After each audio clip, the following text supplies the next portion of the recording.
Tolu Smith here. Make sure y'all subscribe to my boy Downtown Deuce ASAP. Come on, man. Destination restoration. Destination restoration.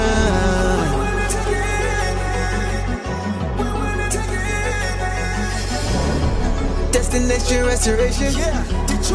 Destination restoration. It's our time. Can you feel the elevation? We on a mission on vacation. Time to create the separation. Championships and motivation. 313 need no explanation.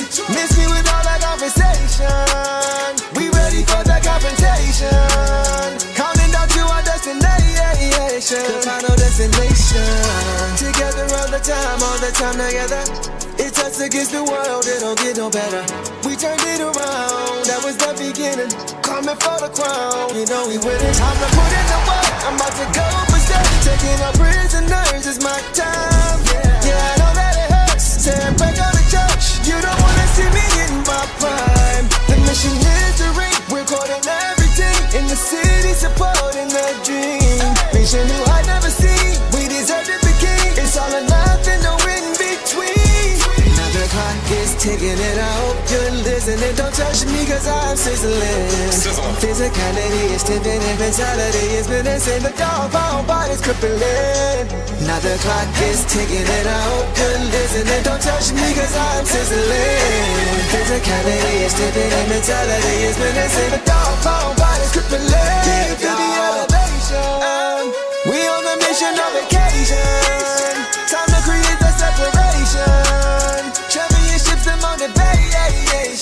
313 need no explanation. Miss me with all that conversation. We ready for the confrontation. Counting down to our destination. The final destination.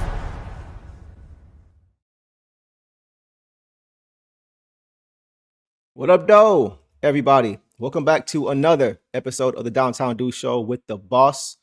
Hope everybody is having a good start to their weekend on this Friday night. Hope everybody is staying safe, staying warm. It is currently below zero. It is -1 degrees here in Michigan, man. So it is the dog days of winter here in Michigan. Boss, how you feeling? Oh, man. Well, Deuce and I just did our first ever live commentary, which was fun. I wish we pulled out a win. It would be even more fun, but it was a cool experience.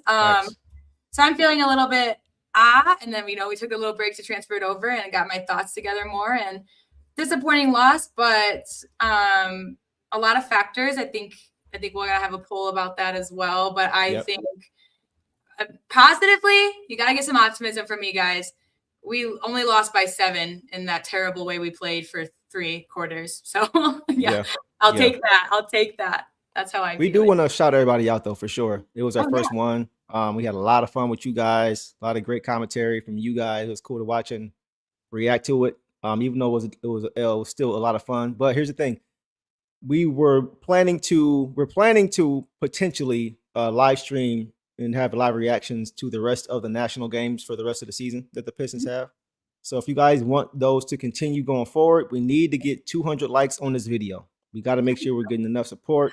Yes. We don't mind doing it. We love doing it. But as you guys know, it's a lot of work, a lot of time that goes into it. So 200 likes, get those likes up, guys, and we'll run it back for you guys. So that's that. Boss, we talked about it already, but for anybody who missed this game, the Pistons were back in action tonight against the Rockets, obviously in their second and final matchup of the year. And they fell short, losing 104-111 to drop to 32-11 now on the regular season, which snaps their 4-game winning streak. So, and if you guys are just joining us, we welcome you guys here. Looking forward to getting into this game. As far as the injury report, Cade Cunningham, he missed last game. He returned to action tonight. And Karis LeVert also missed tonight's game. Second straight game he's missed tonight with the lingering illness. So the Pistons starting lineup looked like Cade Cunningham, Duncan Robinson, Thompson, Tobias Harris, and JD. So Boss hit on a few things as far as this game. We are going to get into some more things. We see you guys in the chat as well. And of course, Boss, you know who's already here. Showing support. Our guy, Damadavi. Always. Like clockwork. Love it. Popping up says, I get it, you guys. I get it, guys need rest, but it would have been more justifiable to put Reed and Sass in because Duncan and Tobias didn't deserve to look at the court in the fourth. Vets have been good lately, but tonight it wasn't. Game to game, JB, situational. I think you made some good points. Me and Boss were kind of asking, like, well, who, like these guys are rolling. Like, they got to sit down at some point. Like, maybe we can, what do we do? Now, with some of the things we were saying, Dominic is just like, let's get some guys who can give us a spark, right? Because the offense was kind of sputtering at time. We'll get to that later. But we both agree that a guy like, B-Ball Paul, who can come in at any point in the game and be impactful. It doesn't matter if it's 3 minutes left in the fourth quarter. He's shown that whenever he comes to the game, he's a positive. And then Sass as well. The spark he could provide as well could have been helpful. Go ahead, boss. Yeah, Sass, because we talked about it, and, we were kind of talking about, like, at this point, is it worth it? But for B-Ball Paul in the fourth, especially, I think one of the reasons was second chances for the Rockets. I think B-Ball is really good at just bringing down a ball and holding on to it or preventing that. Yeah. That just could have been a spark as well. He can also shoot threes. Obviously, Sass can too, but I was just kind of thinking more of how big the Rockets are and how we also needed to have rim protection really on that side or good defense. So I would like to see that too, Dom. So you're right. The rotations for me frustrated me at times because you can talk about that, and you can also talk about Ivy, who, again, for his fourth game in a row, he started slow, but then was hot, and then we took him out when he was hot, and then we kept him out. I don't get it. But so some rotation stuff. So that's my whole thing is game by game. We talked about situational before, and I just wish JB would utilize that a little bit more. So, he goes up and down too. I'm not going to, obviously we love JB as our coach, but there's been a couple games where it's just like, it doesn't make sense. And this one, it just got away from us. And I think it had to do a little bit with one of the reasons was some of the lineup choices towards the end, I believe. So Dominic, as always, appreciate you, bro. Definitely agree with those rotations, especially with guys who we felt could have been better suited, who also had a rolling in this game, didn't play as much as we would have liked. So yeah, I think you're dead on again, bro. Definitely think there could have been some things to clean up going forward that they can learn from. But it's an L. They're gonna take their lumps. We won 4 straight, so it's not like the sky's falling. We're still still in first place by at least 5 games, I think, as of right now. So but definitely I agree with those points, bro. And I appreciate your support as always, man. As always. Thank you. Chat, we are going to throw up the poll for tonight. Obviously, it's not going to be who got the belt. Yeah. But this one's going to be what you guys thought was the biggest reason for this L. So we just threw that up, and you guys can have at that. And we will check back on that, boss, in a few minutes once we start getting to some box scores. Yeah. Before we do that, though, let's get to your initial thoughts for tonight's game, boss. What did you see watching this live? We talked about it in our live reaction, but for those who missed it, and for those who saw, you can reiterate and let us know what you saw in this game. Yeah, look, for me, the keys to the game were coming in and obviously playing our defense, but making sure that our offensive possessions weren't empty. And both teams struggled with shooting and offense in the first half. And then the Houston Rockets got hot. So we could have utilized some of that if we, made our free throws, made some of our shots. I thought we did. We made a lot of I don't think we were just throwing up threes for no reason. I thought we did a good balance about making our shots in the paint. One of my biggest things is trying to match teams by shooting perimeter shots that we don't need to. And I don't think we necessarily did that, but obviously getting those shots down on the perimeter when we had them would have been nice. And then they did eventually, make the paint a little bit more difficult for us. So just kind of a bad shooting night all around for everybody. Nobody really was sinking them, except I would say Jenkins and Ivy, a little bit more the most reliable shooters, I would say. I would agree with that. But I knew it was going to be a tough matchup. It's a big team. They did play last night. They lost in overtime. The Rockets, they did play last night. They lost in overtime. We've seen, the video of Kevin Durant slamming the basketball. They're getting frustrated. They're losing games that they shouldn't with their talent. They're relying way too much, which they did again tonight, on their star guy, Kevin Durant. Kate is our star, but Kevin Durant's got 10 years on him.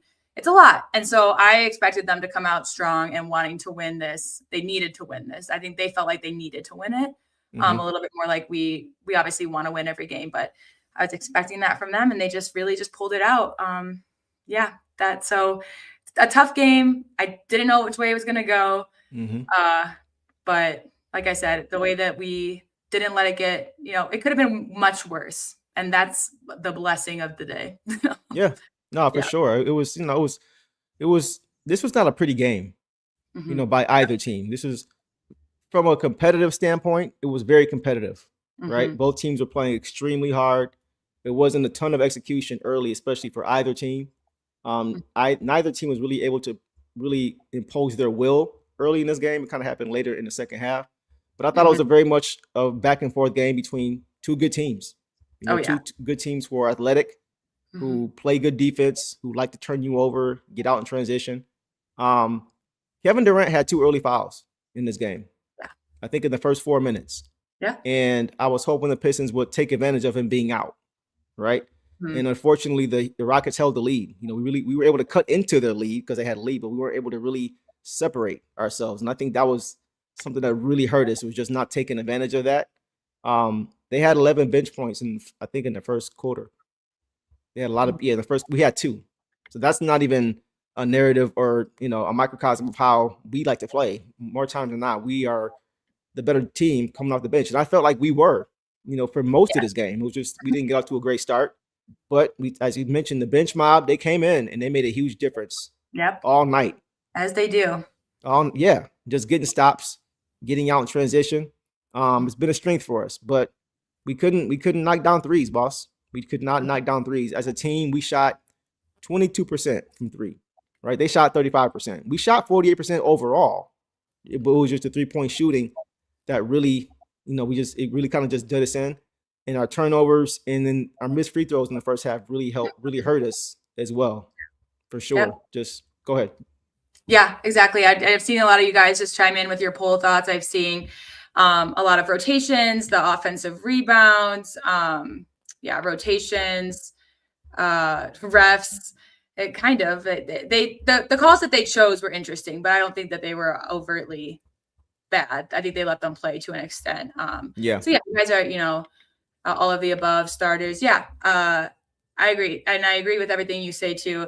I think, the reason that both teams are kind of struggling in offense too in the first half was because both are good teams. Like we said, this was a game because both teams, matched up well. And I said to you earlier in the live too, like if I was a Rockets fan, I would not be pleased with this win at all. Mm-hmm. Just like we have said, like when you win the ugly games, it's still a win. This was an ugly win for the Rockets, in my opinion, as well. So that's just kind of where it's at. And I do think we can't win them all. And this wasn't not like we lost to a team. We lost to the Rockets, who have incredible players. I mean, I think 4 of their starters are 3 of their starters are all-star level, and I would throw Jabari Smith Jr. in there as just a great player as well. Good player. Yeah. Yeah, the second half was kind of really when things started to take a turn, where we really started to lose control a little bit of this game. It was kind of fighting uphill. The third quarter was one to forget. The starting group, and this is kind of where we get to the rotation piece. It was the starting group played the first 7 minutes, all 5. Yeah, crazy. That was wild. And I just feel like the guys we have in the starting lineup right now, a couple of those guys just don't match up well with the Rockets' speed and quickness in their length. Height. They have a lot in their height. They're really long. They're really tallest team in the league. They're disruptive, right? A lot of opportunities, a lot of possessions on offense. The Pistons executed well, and on most teams it will be a bucket, but the last pass to get the open shot will be deflected. The dunk at the rim will be blocked. Like they're just a really good defensive team. Like 95% of the teams we play against, we execute like that. We score. But the Rockets, I got to give them credit. They're a good defensive team, man. So I just felt like the starters ran too long. Yeah. All 5 of them for 7 straight minutes. Exactly. And you're getting good play from your bench when the bench is the reason why you're in the game in the first half. Exactly. It was perplexing to me that all 5 starters played the first 7 minutes of the game or of the half. And that was once again when they started to separate, right? It was just some of the another thing too, like JD kept getting switched on KD. Yeah. And there wasn't much of an adjustment made. You can't have JD on the island with KD because he hit back-to-back threes. Wasn't bad defense from JD either. Both times he did the very best he could. Contested, got a hand up, put his hand right between KD's arms, right? But didn't foul. Like just good. But that's KD. It's the best scorer to ever play the game. You can't have JD out there on the island, right? So that hurt. The Pistons gave up 34 points in that third quarter, and they only scored 20, right? Just like the first quarter, only scored 20 points. So they just kind of took too long to get back to what worked in that first half. And I think the starters playing 7 straight minutes as a unit against a team they don't match up with that starting unit, it was inevitable. Exactly. For me. And I was just a little bit confused as to why they all went that long, boss. Yep, same. And we talked about it too, because that's when I thought that, Ivy would come in again, Jenkins, and he, did eventually come in to close out that game. But I mean, 7 minutes straight, especially when it's not going well, Yeah. I don't know what he really was waiting for there. But I do want to say I did like the way we started the fourth after, the Rockets were smiling, they were bumping chests, they were happy, and we looked really down. We looked really low energy. So I'm just glad that we started the fourth off really strong. Again, we didn't hold on to it. We started an 11-1 run, but that to me just shows like we do, try to bounce back and everything. And just before, we'll get into it more when we get to his box score, but I just want to say that, Cade has been dealing with his wrist and his hip, but he's also dealing with an illness. And yeah, Ron's dealing with an illness too, but I don't know who has what and worse. And we have to remember these teams. Adam Silver he finds them on national games if you don't play your stars for a good reason. So maybe Cade was just under the weather enough to where they were just like, you still have to play, dude. And we've seen that he's been a little bit of things. So something's a little bit off there. Again, I'm not making excuses, not saying it's all Cade's. There are a lot of things. But someone mentioned it earlier. We did go toe to toe with a very good team, and we made it hard on them, and they made it hard on us. And not an ugly game, but not an ugly loss in terms of we didn't get blown out. We stayed in it when they went on little runs. We just couldn't get over the hump after we got the lead. So you mentioned it too, the fourth quarter.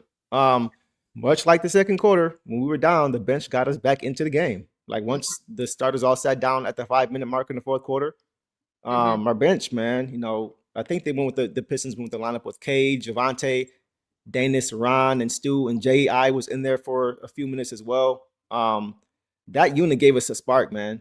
They came in, they got stops, they got us out and running, which is what we want to do.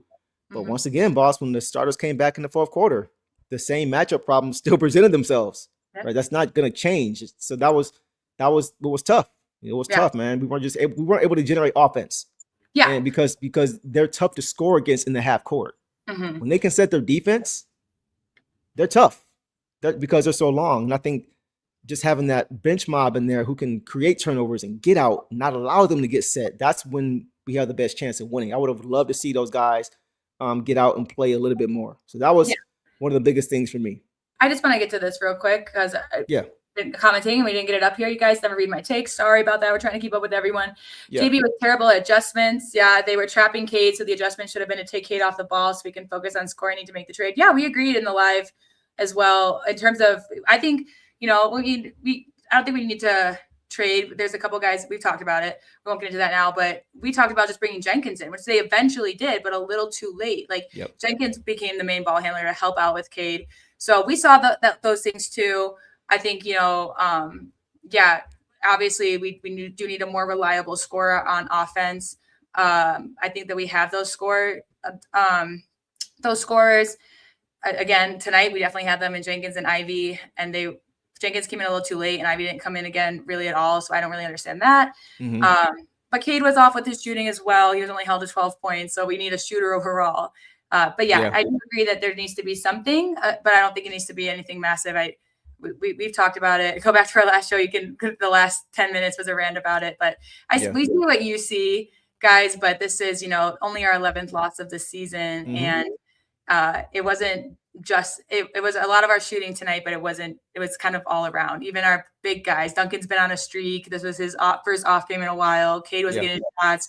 Unk has been reliable, and he wasn't able to. No one was shooting well tonight. Perfect storm. But I agree. But I do agree with you. Dwayne says, apparently, boss, we don't read his comments, so I'm gonna throw him up here. I know, but we're not skipping anybody on purpose, man. It's just we're trying to get. Dude, I just read this out loud. This is the exact comment I was commenting on. Okay, all right. So we got you, Dwayne. We're gonna get to the individual box scores as well. We're gonna do the best we can, like we said. We're gonna get to as many comments as we can. If we miss you, repost a comment, put it in caps, super chat, whatever y'all gotta do to get our attention. We're gonna do the best we can.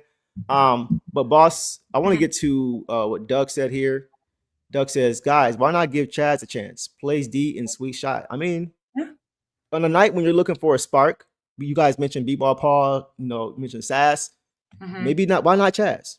Exactly. Right? Just give him a chance and see what he can do. We know he's a rookie. He hasn't played many NBA minutes, but when he has played, he's played well. He's been solid. Yeah. Right? So I'm not mad at you there, Doug. Just have maybe not him, maybe just anybody who didn't play like a B-ball Paul or Marcus Sasser just to see when you're stuck in the mud. So I'm not mad at you there, Doug, for sure. Just Dwayne too. Thank you, boss. Today was my birthday. Happy birthday! Happy birthday, bro! Happy birthday to you. Happy birthday! All right. Yeah. I just believe if JB is still monitoring Ivy's time, we need to trade JV and LeVert. JV. Javante Green? No. No, or maybe we can't trade Javante, bro. Not either. But LeVert, yeah. I mean, I've always been supportive of LeVert, but if we do make a move and we have to package someone, it's kind of who I would lean towards. But yeah, we agree with you. It's clear that there needs to be something done, and but I don't think it needs to be let's sell everybody right now. Because obviously you guys know what our team. We know what Duggan can do. You know what Tobias can do. You know what Jenkins can do. You know what Stu can do. No one was really scoring tonight, and that's because of the Rockets, and vice versa. KD was their only scorer, like they had, I think, one other guy get up there eventually, but KD, like, we were able to shut down everyone else's opportunities too. Right. But someone asked earlier too, they're like, you saw them doubling Cade and we didn't even double KD. It goes into the shooting thing. They didn't really have when Jenkins was on the floor with Cade, it opened up a little bit for him because Jenkins was a little bit of a threat.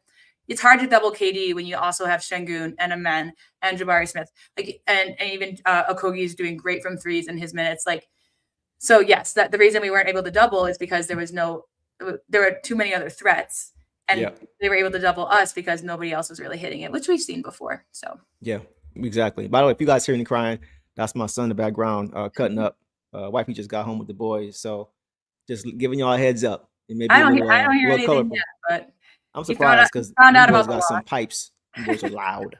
But yeah, that's pretty much all I saw, boss, as far as my initial thoughts. I'm gonna get into the box scores for sure and dig a little bit deeper. But before we do, let's get to this poll and see what you guys thought about the reason for this loss. So once again, the question for the poll: biggest reason for the loss. 34% boss says slow start, empty possessions. 32% says the rotations.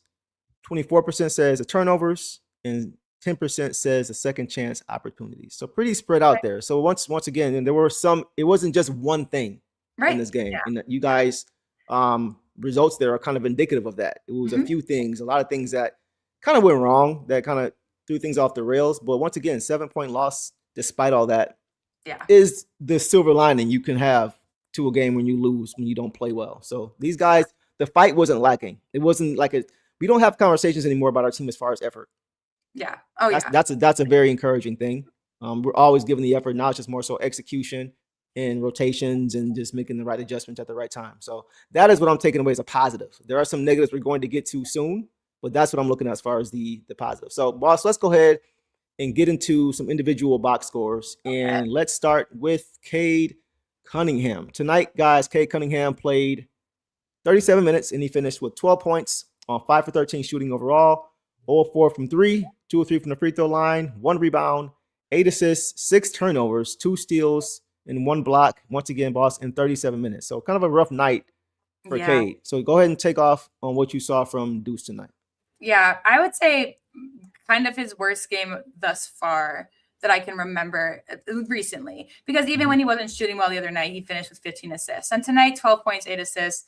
Like that's good for a number 3, a number 4. Not usually what we see from Cade, and especially in 38 minutes when nobody else played over 27. So he played 10 minutes more than anyone else on the team. Yep. And I do think there were times where, I would have rather have seen Ivy in and had Cade still resting on the bench, things like that. That's my rotation aspect of it. Obviously he's our star, but again, it's also national TV. So that's who, Adam Silver wants to see. But not the best. And I just truly believe that he's, ever since he hurt his wrist, he's just been a little bit off. And then he hurt his hip, and now he has also an illness. I think he's just pushing through because he wants to. But I do think I wouldn't be mad if he sat out for Sunday's game against the Kings. Right. Not that I, want to risk a 2 loss in a row, but I think just clearly needs something, some kind of break. And I know he looks off. Yeah, he doesn't look. He doesn't look like he's. Yeah, he did. Okay. Now it's illness. And Ron had the illness, so something might be going around. And you guys still has it, but you don't know what kind. It could be affecting his breathing. It could be affecting something. And just the fact that he was still able to play 38 minutes for us is great. But it was just not his night. And definitely with this, I have 6 turnovers. Yeah, 6 turnovers on 8 assists. They really just were able to get the ball away from him at times. And he played the whole first quarter. And the one rebound too bothers me because I know he went up for some and just wasn't hanging on. Yeah, I'm not going to make excuses for Cade, but this just wasn't a Cade game necessarily, because usually when he lacks in one area, he completely makes up for it in another, and he just seemed a little lost. People are calling him, saying lazy and stuff, but I don't think it's. Yeah, I don't think it's Cade's like the last lazy. I would never call Cade Cunningham lazy. He's not a lazy player. So that's why something's bad. Go ahead. Something's a little bit slow, and it might just be his illness, the way he's feeling. But I don't think he checked himself out. He's not that kind of player. He came in and started the 4th strong. He's like, I really just got to push through. So I just think it was an off night from him. Yeah, like one thing we've raved about Cade this season is his defense. His defensive energy, like aside from the offense, aside from having 12 points, not shooting great, not being able to knock it down from 3 or 4, it's even defensively, he just looked gassed. Yes. Like I saw in one play, Reed Shepherd just go right by him. Yeah. And that's not that doesn't happen. You know what I'm saying? That doesn't happen. And earlier on, he had someone, just with foul trouble. He got into a little bit of foul trouble, so he wasn't defending as closely. But like when it's the end of the 4th quarter, last 3 minutes, like who cares if you have 3 fouls? Who cares if you have 4 fouls? Like go defend that. And he just wasn't completely in it. So that's how I feel. That I continue. Sorry, I wanted to, because that just reminded me of another time where he let that happen, but that was due to foul trouble. This time it was kind of like how. And this is what I'm saying, Organic. Like he was bad defensively. It hasn't been many games this year. I'm like, man, Cade was bad defensively. Yeah. So it tells me something is going on, right? And with him. Not making excuses, because I see you guys saying MJ played with the flu. It's MJ, bro. It's MJ. Come on, man. Like that's a high bar to reach, right? But the point is that a lot of guys wouldn't have played. A lot of guys wouldn't have played this game. Kind of been forced to, because it's a national TV game. Yeah. So I'm just saying, take it into account. That's all I'm saying. Yeah. Yeah. So, but as far as what I saw, boss, I thought he was in this. I don't know. This could be attributed to him not feeling well. He was kind of loosey-goosey game with the basketball. Like 6 turnovers is high. We've said it for most of this year. Like last year, we know he had I think he had like 2 games and we had like 10 turnovers, and everybody's like, oh, he's not a point guard. We haven't seen that this year. Most of the season, he's been very good taking care of the basketball, right? Yeah, it seems like he's just drained, Jay, right? I was watching. It was very significant compared to the other 40 games we've seen this year, up close, watching it. Like, this was glaring. He just didn't look like himself at all. So I know you guys have all had food poisoning. You've all been like, you got food poisoning. Imagine having to get up and go hoop. Yeah. Like, we have the option to say, I'm going to just chill today, bro. I'm call your boy. I ain't feeling good, bro. I got food poisoning. I'm going to chill. But when you got to go play, you got to go play. Yeah. Right? So, it is what it is. Like 12 points on 25 shots and not playing good defense. It's not just for any reason. I'm just saying, take it into account. Something was definitely bothering him. I'm not going to say that was what it was, but something was bothering him. And then on top of that, boss, they were trapping him like crazy this game, and he didn't handle it well. Like, and part of it is his fault because he just has to be better with the basketball. But they're long, man. When you got KD and Jabari Smith coming at you, you got a 6'10" and 6'11" guy coming over to trap you.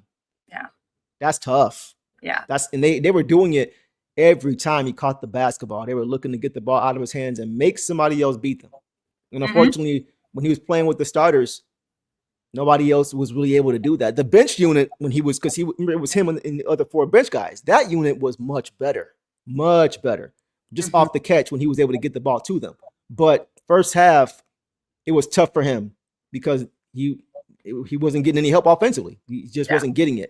So I think that was a big part of it as well, that he just didn't handle well as far as the traps. Like he didn't respond well to the traps that they were throwing at him. And to their credit, they're a good defensive team, and so they took advantage of it. I gotta give them credit for that. Yeah, and just to reiterate, like I think he's just looking drained, just looking slow. That's just like a sign that something's off because he doesn't have these kind of streaks. He doesn't have these kind of games. If this was something that happened every few weeks, and you were just like, or if he was up and down, like sometimes I feel Asar is like he's usually not. This is very rare of him. So I don't think it's anything that's, I don't think it's anything. It's not an excuse, but like I said, it's not an excuse, but it's an explanation. Like this guy, he gives his 100% all the time. Yeah. And I still feel like he was trying today by playing 38 minutes. He really was. Yeah. And so, and when you play that long and this is the result, it's just, it just shows that something's off. And so I'm going to give Cade the benefit of the doubt because he deserves it. I've always given LeVert the benefit of the doubt because I believe in LeVert, but Cade deserves the benefit of the doubt for what he's done for, this team this year. For sure. Absolutely, man. Like, once again, it's tough because if he doesn't play, it's like, why isn't he playing? But when he does play, he doesn't play well. It's like he didn't play well. You know what I mean? You can't win for losing sometimes when you're a star player. It just, it's tough. I wanted to get go ahead. I was just gonna say if he wasn't in today and we lost, they'd be like, oh, we would have won with Cade. Right. Exactly. Yeah, Kenyatta, it's one game. It's not an effort thing, Chevy, for sure. And I wanted to get to Camille real quick. Camille says, hi, do you think we might not be taking teams who are playing on back-to-backs seriously enough? We had the same issue against Atlanta. They're missing a lot of players, and we're coming off a 2 overtime game, and we only won by 1. It's possible. Yeah. It's possible. But once again, I think when your engine is not running at full strength, full capacity in Cade, it's going to be a domino effect from there, right? Especially when he's playing so much, right? It wasn't like, that's the thing. He played a lot. He was playing against tough defense, and he was sick. Mm-hmm. But he played 37 minutes. What is that? You said this 10 more than anybody else? Yeah, 38 almost, yeah. So if he has an illness and he's played way more than anybody else, mm-hmm. and he's getting trapped, mm-hmm. that's a lot. So I think what you're saying, Camille, is valid. You definitely have to, you can't, take any team lightly, regardless of if you think you're just the superior team or the circumstance of playing the back-to-back. You got to play the same way. I personally didn't expect the Rockets to be as spry and sharp as they were. Same. I was surprised by the level of energy that they had coming out of the gate. So who knows? Maybe they felt the same way. Mm-hmm. Not saying it's an excuse, because it's not. But I was just very impressed with how they came out after playing overtime game and losing that game to have mm-hmm. the same. They looked like they were fresh. They looked like they had 2 days off. Yeah. So I do give them credit. Camille, that could be a thing. Who knows? It's a good question. That's all I have for Cade, man. He just didn't play well. Probably wasn't feeling well. You got to play, right? You're professional. You got to get out there for your guys. You got to play. Not making excuses, but I do think there's a reason behind why he looks so off tonight is all I'm saying.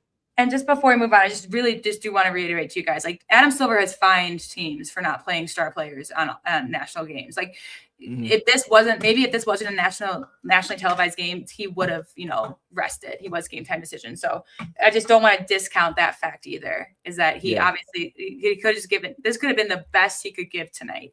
And if 12 points and 8 assists is the best Cade can give, then thank you, Cade. Yeah, for sure. But I hope you rest up and feel better soon. Exactly. Like I wouldn't mind you may have mentioned it, like giving him more resting him a game or two and letting him just get back to 100%. This is the time to do it because we have a comfortable lead and we've shown we can win when he's not there. We have guys like Danish Jenkins who can step in like he did last game. He was a Pelicans, but still he's done it all year whenever he's been called upon to just get the job done. So I think this may be a good time, like you said, just to give him some rest, the same way we gave Tobias rest. Just let these guys get back to full capacity so they don't have a regression trying to come back too soon. Yeah. Juan says Houston lost 5 straight road games. They were bound to win sooner or later. Yeah, that's true too. They're a good team, man. They're a good team. I think it's good for us to start playing these Western Conference teams to kind of get a barometer of what the West looks like, maybe down the road if we're able to, advance and move on. So we'll see. Mm-hmm. Exactly. We'll see. That's all I got, boss. We can move it on along now. Let's go to Duncan Robinson in this game, boss. Tonight, Duncan Robinson finished with 9 points on 2 for 8 shooting overall. All of his shots were threes. 3-5 from the free throw line, 2 boards, 1 turnover, and 1 block for Duncan Robinson, boss, in 26 minutes. Take off.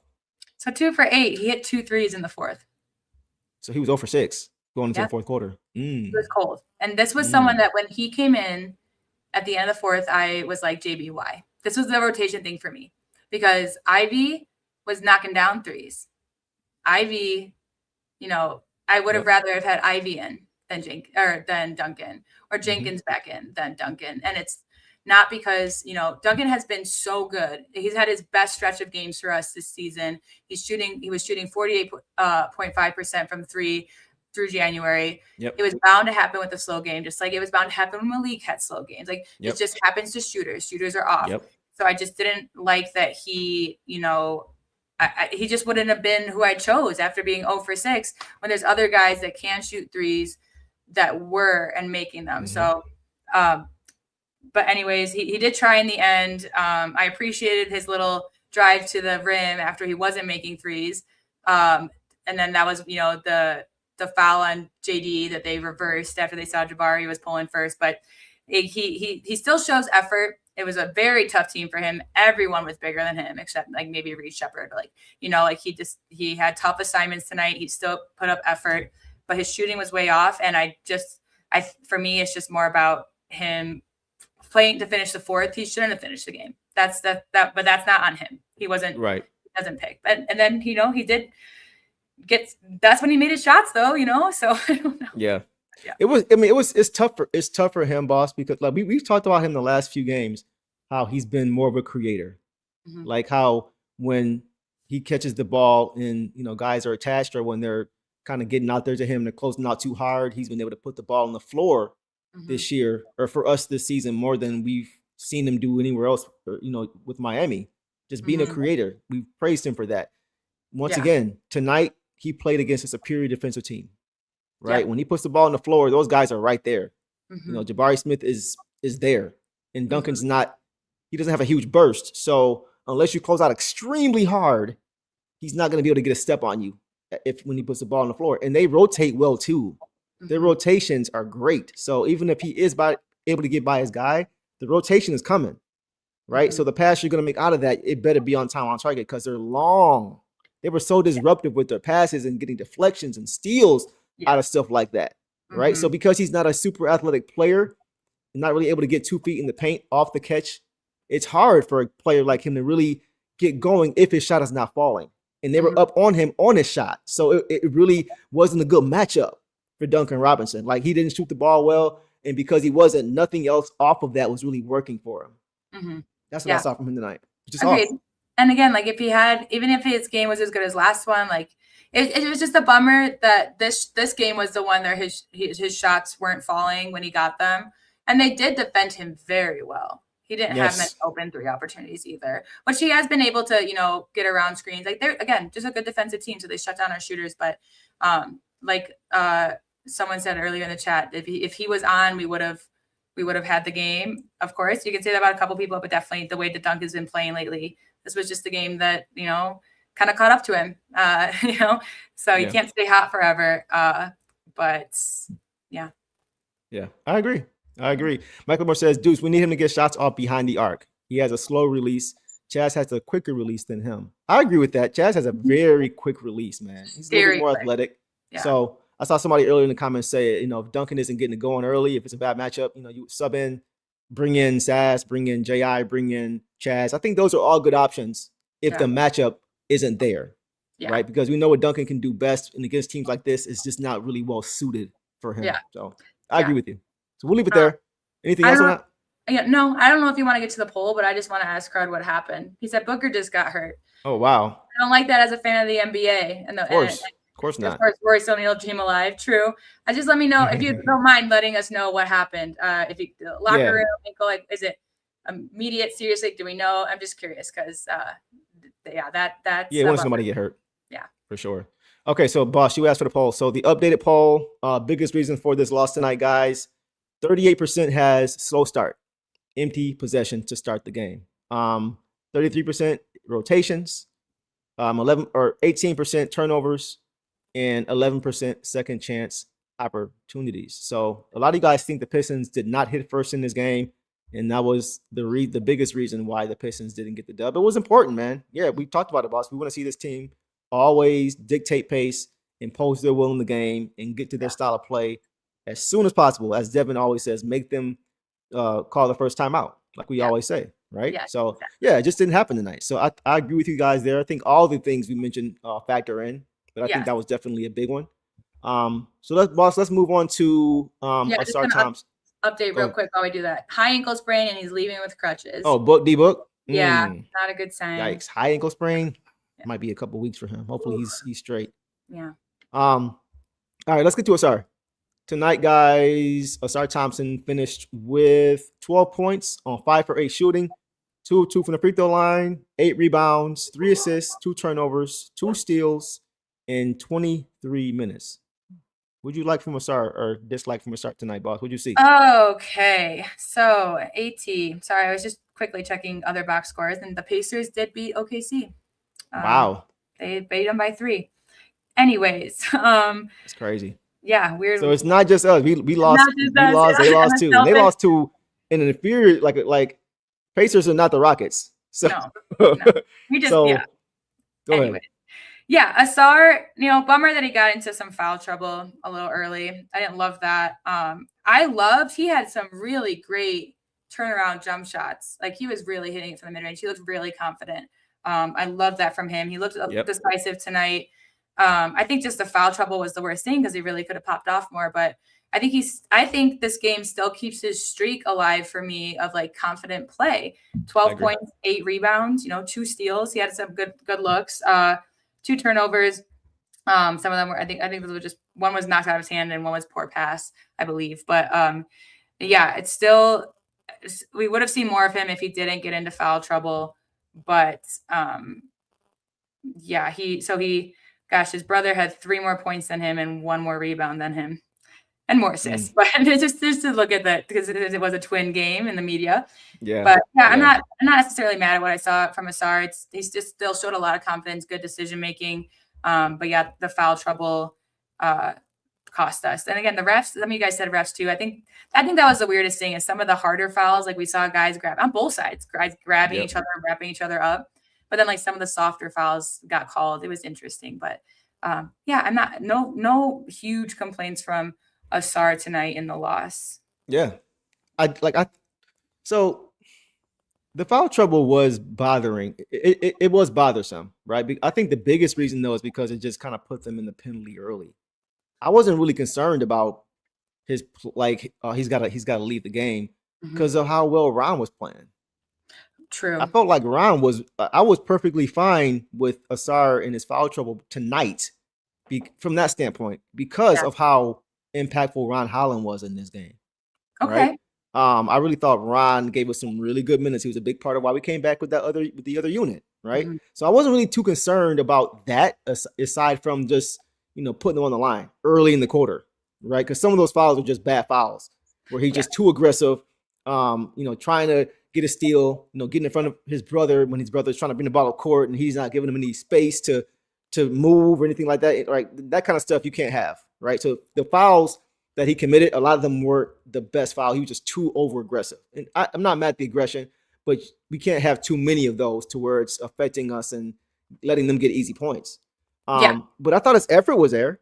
Yeah. I thought the effort was definitely there. He kept so many balls alive, man. Like as far as just getting just active around the rim, getting on the glass. He's been really good lately, guys, on the glass. He's been close to 10 rebounds the past 2 or 3 games.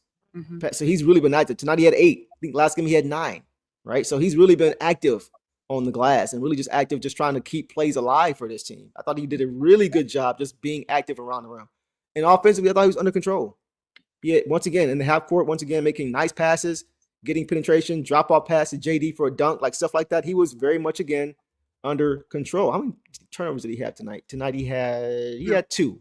So that's not terrible. He had 3 assists. So 2 is not bad. I mean, he can always be better, but I thought overall he was pretty good as far as his offense, as far as getting to his midi, knocking down his midi game. It looks good. I want to see more of that.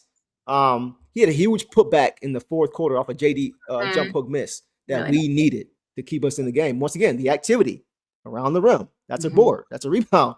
So I thought he was solid. I thought he wasn't great, right? And I'm not going to compare him to Amen because Amen is in a different situation. He's got the best scorer in history on his team. He's got another all-star in Sengun on his team. So, and he's got a ton of defenders who are long around him. And he's already a great defender. So it's a little bit easier, I think, right now for him with who he's playing with and the athleticism they have. True. And I just want to mention real quick, someone brought it up. He got 15 points and 9 rebounds in 40 minutes, whereas Sar got 12 points and 8 rebounds in 23 and a half. Very true. Kind of a pretty equal game in that sense, I think, and I just want to mention what you said about Ron too. I agree. Ron really stepped up. He did great today too. But, if Asar wasn't in foul trouble, maybe we could have seen them both on the floor together a little bit more when we really needed it. He did come back in the fourth. We didn't get to see a lot of him in the third because of that. Like maybe Ron and Asar together would have gotten us a couple more stops, things like that. So but yes, since Ron was on it, it helped us stay close. Yeah. And he had some great momentum switching plays, but still the foul trouble was a little bit concerning. But someone else mentioned too, he's not like Asar has been great about staying out of foul trouble. Just like Duncan has been great about making his threes. Like just some things were forced about this. I'll just answer this question real quick. Yeah. Sarah, can the Pistons win in Denver with this kind of effort? I saw the effort. We just need to sink our shots. I hope the rotations are a little better. And Denver has some great defenders, but they're not a defensive big squad like Houston. So yeah, we could win a game like this. I don't necessarily want to. I want us to do much better against Denver.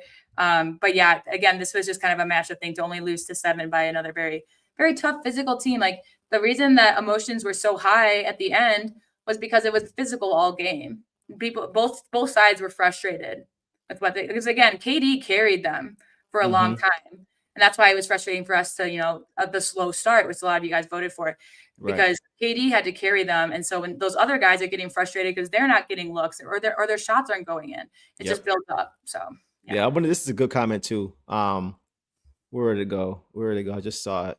Guys are flying. Here we go.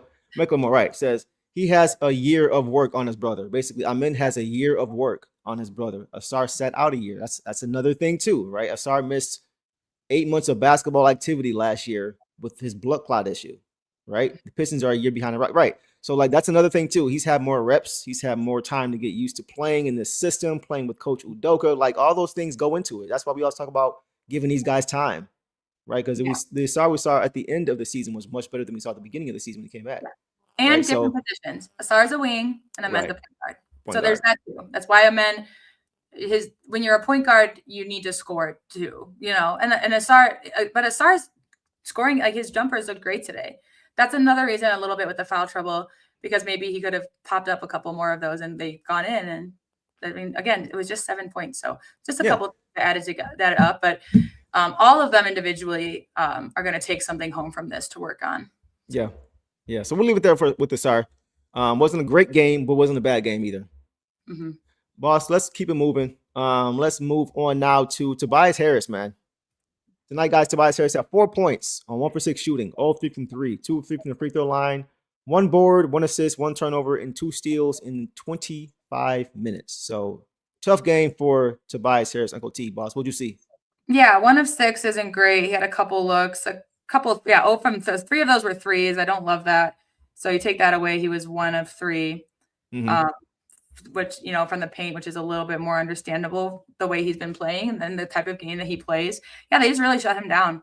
They really shut him down. That's really all I can say about it. He tried to contribute when he could. He could really only get open on the perimeter, and those shots weren't going in. And when he got to the paint, only 1 of those 3. So yeah, just shut him down. It wasn't a great Uncle T, but again, he's also been on fire for us. So I'm not going to be too mad at him for it, but just definitely going to call out that he wasn't able to find his shot. And you can talk about this more because you mentioned it, but that breakaway that he had where he ended up turning it over, I believe it was a turnover, because block shot. Half court guy. Couldn't really know what to do there. So I mean, they're once again, like with Duncan, like I think Tobias just kind of struggles with their athleticism and their size. right? They have very tall. So like there isn't many. It's Tobias likes to find the mismatch in the half court and get to his mid to get to the post, right? It's not a lot of mismatches on the court that you can hunt out with Houston because they're so tall and they're so athletic. Once again, so athletic. Tobias isn't athletic.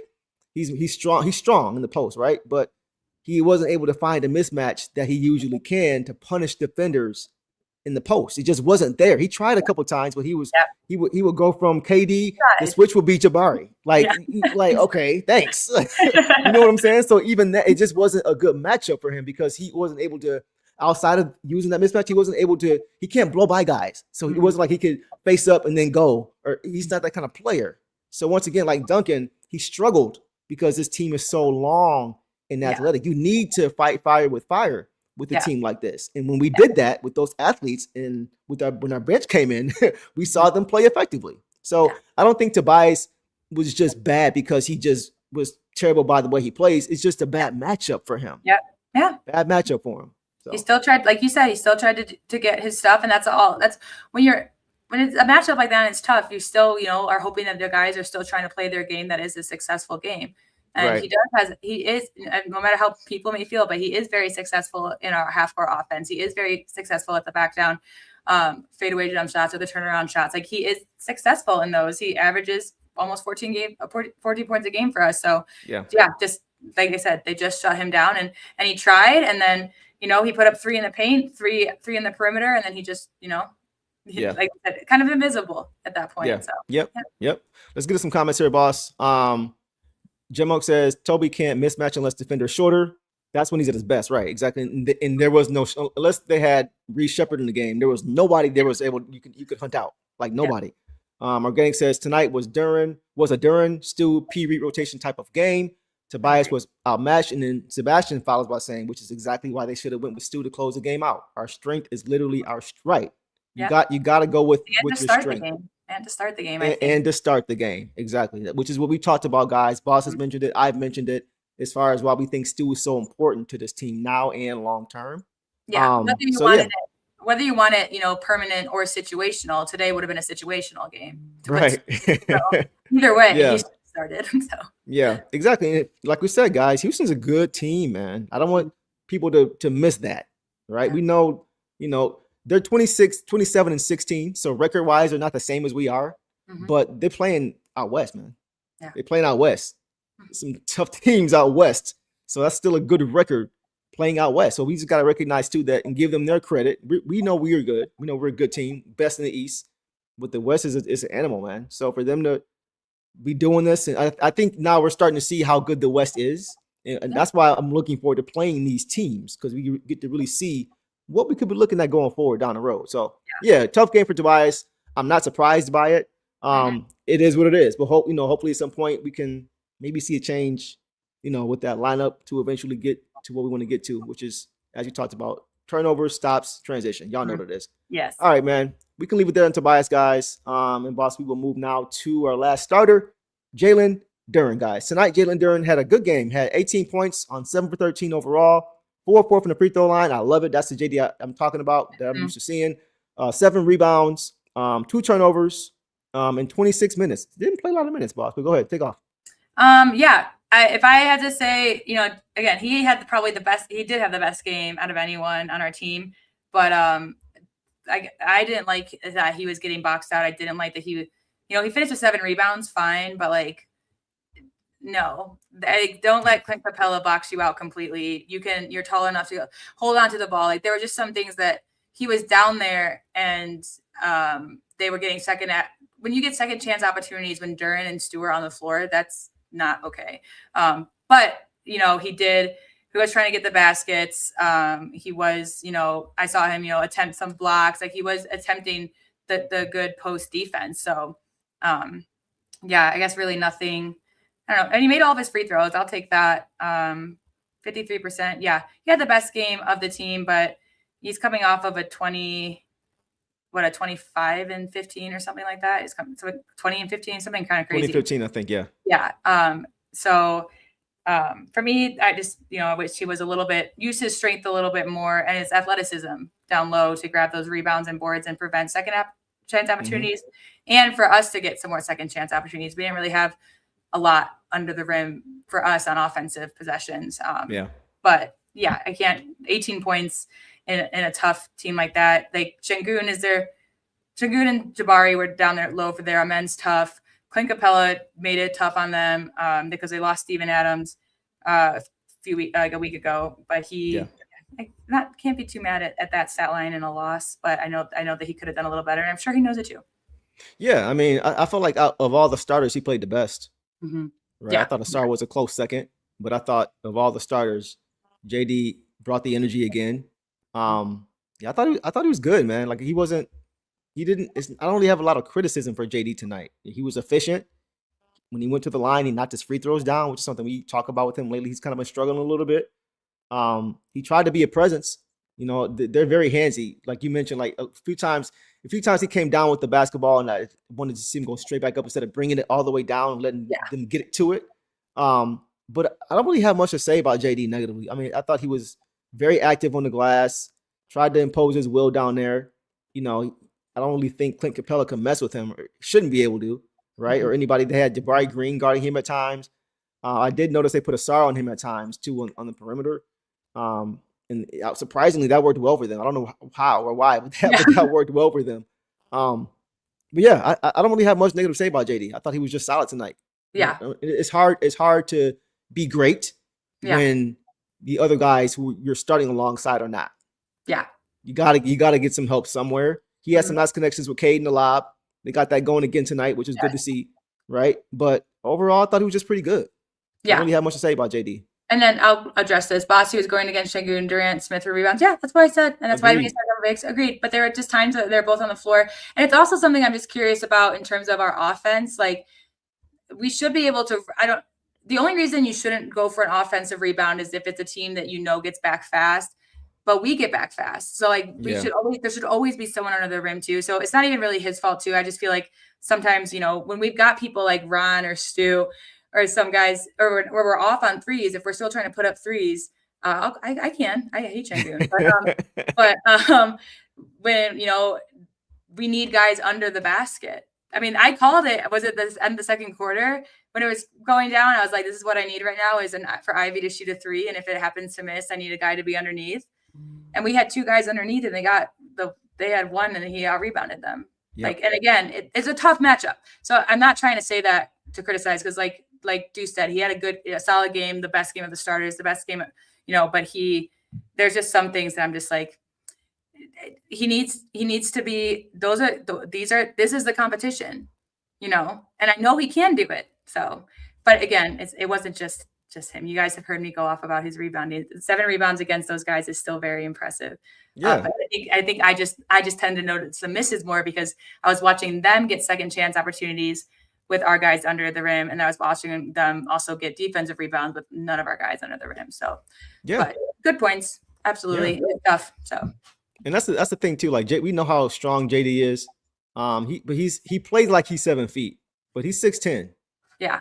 Right. Oh, yeah. And so when you got KD down there who's taller than him, actually, he's not bigger, but KD's taller than JD, guys. Mm-hmm. KD's 6'11". Right. Yeah. So you got 6'11", KD down there, you got 6'10", Jabari Smith in there. Like, it's a lot of size and athleticism again to deal with. Right. 7 rebounds is low for him. I will say I do want to see more than that, right? Because he had 18 and 7. I do want to see more than 7 rebounds. When it was a big second chance opportunity game, it wouldn't matter if that wasn't part of their game. That's why it's on our poll. Yeah. Can you hear that? That's my cat, Jeannie. No, you're good.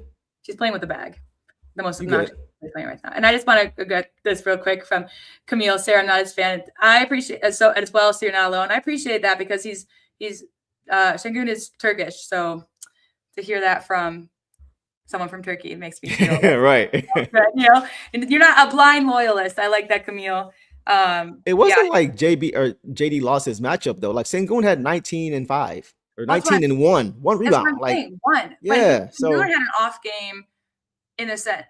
But it's like, but the people that they send down low are also like Jabari. Again, they're tall, so they're rebounding. So like when you're, I need JD to jump up, don't just reach, because I think that's what his thing is. Like yeah, he's usually against a guy his size, but not 3 guys that are taller than him or his size. So he just needs to learn in those situations, how do you fight for a rebound? You have to kind of fly in like Asar does. Like, and I know he's a bigger guy, but he's athletic. He jumps up, he gets the windmills. It's like just elevate, my guy, and then hold on to the ball. So yeah. Yeah. I think that's fair. Yeah. Yeah. Just, I still think it, it wasn't perfect for him. He could have played better, but I still think out of all the starters, he played the best. Mhm. So I'm not going to criticize him on the night when most of our starters didn't play well. No, He exactly. was the bright spot in the starting lineup. So all Exactly. these guys could have played better. Yeah. All these guys could have played better. Yeah. Duran did get stuck on the perimeter against Exactly. Durant. Not saying it was his fault. That's not his fault. No. That's not I don't know if that was the game plan or not, but I don't ever think having JD on an island with Kevin Durant is ever a good idea. Right. Like, And we saw, you think last year with Cat, there were Mhm. times when he was struggling staying in front of Cat, and we know Cat's kind of quick of foot for deceptively for his size. But those step back threes, Cat was hitting, I think, in game 3 and game 6. So if that's happening, you definitely don't want him on Kevin Durant. Like, come on, that's just not fair. You can use that as an excuse for why he wasn't rebounding, but Durant was making his shots, so there was no rebound. What did and Durant shoot tonight, by the way? Capella had 9 rebounds. Look at this. 11 for 19. Capella had 9. Yeah. They're thirsty. He didn't even start, I don't think, tonight, did he? No, he comes off their He didn't bench. start. He's behind Steven Adams, who's injured. Yeah. He had more rebounds. So that's the whole that's this kind of the point of, like, again, when we all kind of do that, that's just kind of where I'm just like, maybe it's just kind of playing, like when they're all off, they all kind of play. When majority's off, they all kind of play off. Like if JD had, maybe not, I don't know. I'm not going to get into it, but that's just my point is, like, we know that the effort can be there. He did put in effort in certain areas. It was a tough assignment tonight. It was the Houston Rockets, but that's just how he needs to now know, okay, well, if I have multiple guys that are there to rebound, how do I out rebound them? How do I need to box out? How do I need to get in the air to grab these over taller guys, sort of thing? It's not something you can always figure out in game, man. Like, you have to go back and look at the film. And like I said, they're all going to take something away from it, Exactly. even with his 18-7. So right. Let's get a few more comments, boss. We'll keep it going. Micklemore says he did good against KD. I mean, who can stop him? He didn't foul. Right, he didn't foul him. A lot of time he didn't let him go by him either. He kept him on the perimeter. KD just knocked down tough shots, man. That's what Kevin Durant does. JD did a good job moving his feet as best he could. He would get a hand up as best he could without fouling. He didn't foul him. He's KD, man. He's done it to everybody. He's done it to literally everybody he's played against. He did it to Cole. He's done it to Kawhi. He's done it to LeBron. He's done it to everybody. And he's still doing it. Like, he's 37, but he's still one of the best scorers in the game easily. A miss from him over pressure. A miss from him is just more of a shock than a make. And that's right. That's wide open. Exactly. Or with being double teamed. It's just more just like when he missed the free throws tonight, I was like, whoa. Right. What's happening? Right. Twilight Zone. Chris said Durant was searching out Duran. And it happened. It was like back-to-back plays. I'm like, all right, we got to make a change here, man. You got to get over that screen. You can't allow this switch. I don't care if you got a hedge. You can't just allow the switch. You can't. That's just not fair to JD. It's just not. So that was a big thing that I saw too. But he did the best he could. Yeah, I've seen several solid contested shots from Durant. Exactly. So that's what it comes down to, man. Sometimes better offense beats better defense. And that was the case with JD, especially JD on the island with KD. Like, that's going to happen more times than not. So that's not his fault. But we'll leave it there. Boss, let's go ahead and get to some reserves and see how. Do you mind checking in on the poll for me? Yes, sir. I got you. Update on the poll. Once again, biggest reason for this loss, 37% for the slow start, empty possessions, 32% for rotations, 16% for turnovers, and 14% for second chance opportunities. Did you say what you thought your biggest reason for the loss was, boss? I said my biggest reason, I gave a more specific one to you in the before we started, but I think early on it was free throws and second chance opportunities for the Rockets, and then later on it was rotations. Okay. Yeah. Okay, got you. All right. For me, it was rotations, but we'll get to that. So let's go ahead, guys, and get to some reserves, man. Boss, let's start with Danis Jenkins tonight. Tonight, guys, Dennis Jenkins finished with 10 points on 4% shooting, 2 of 6 from 3, 2 rebounds, 4 assists, 1 turnover. The only turnover he had was the one where he just kind of bobbled the ball. In the worst timing. Worst timing ever. He never usually does that. But it happened. 1 turnover and 1 steal in 19 minutes, boss. Yeah. What did you see from Tink? No, he was a bright spot. And I know like 4 of 10 in 19 minutes might not really seem that way, but he had to heave a couple up at some late shot clocks as well. So I would make that more like 4 of 8 in my opinion. But I thought he did great. I would have liked to see him more, and we've talked about it a little bit already. I'm sure you'll get to it. Playing with Cade to help Cade be off the ball. I would have liked to see more Ivy with him. But Jenkins, he came through. He made some important. He made clutch shots. I almost thought that he finished with more than 10, to be honest. He had a steal. He played good defense. He had our highest plus minus. I just really love seeing Jenkins play, and 19 minutes seems like a lot.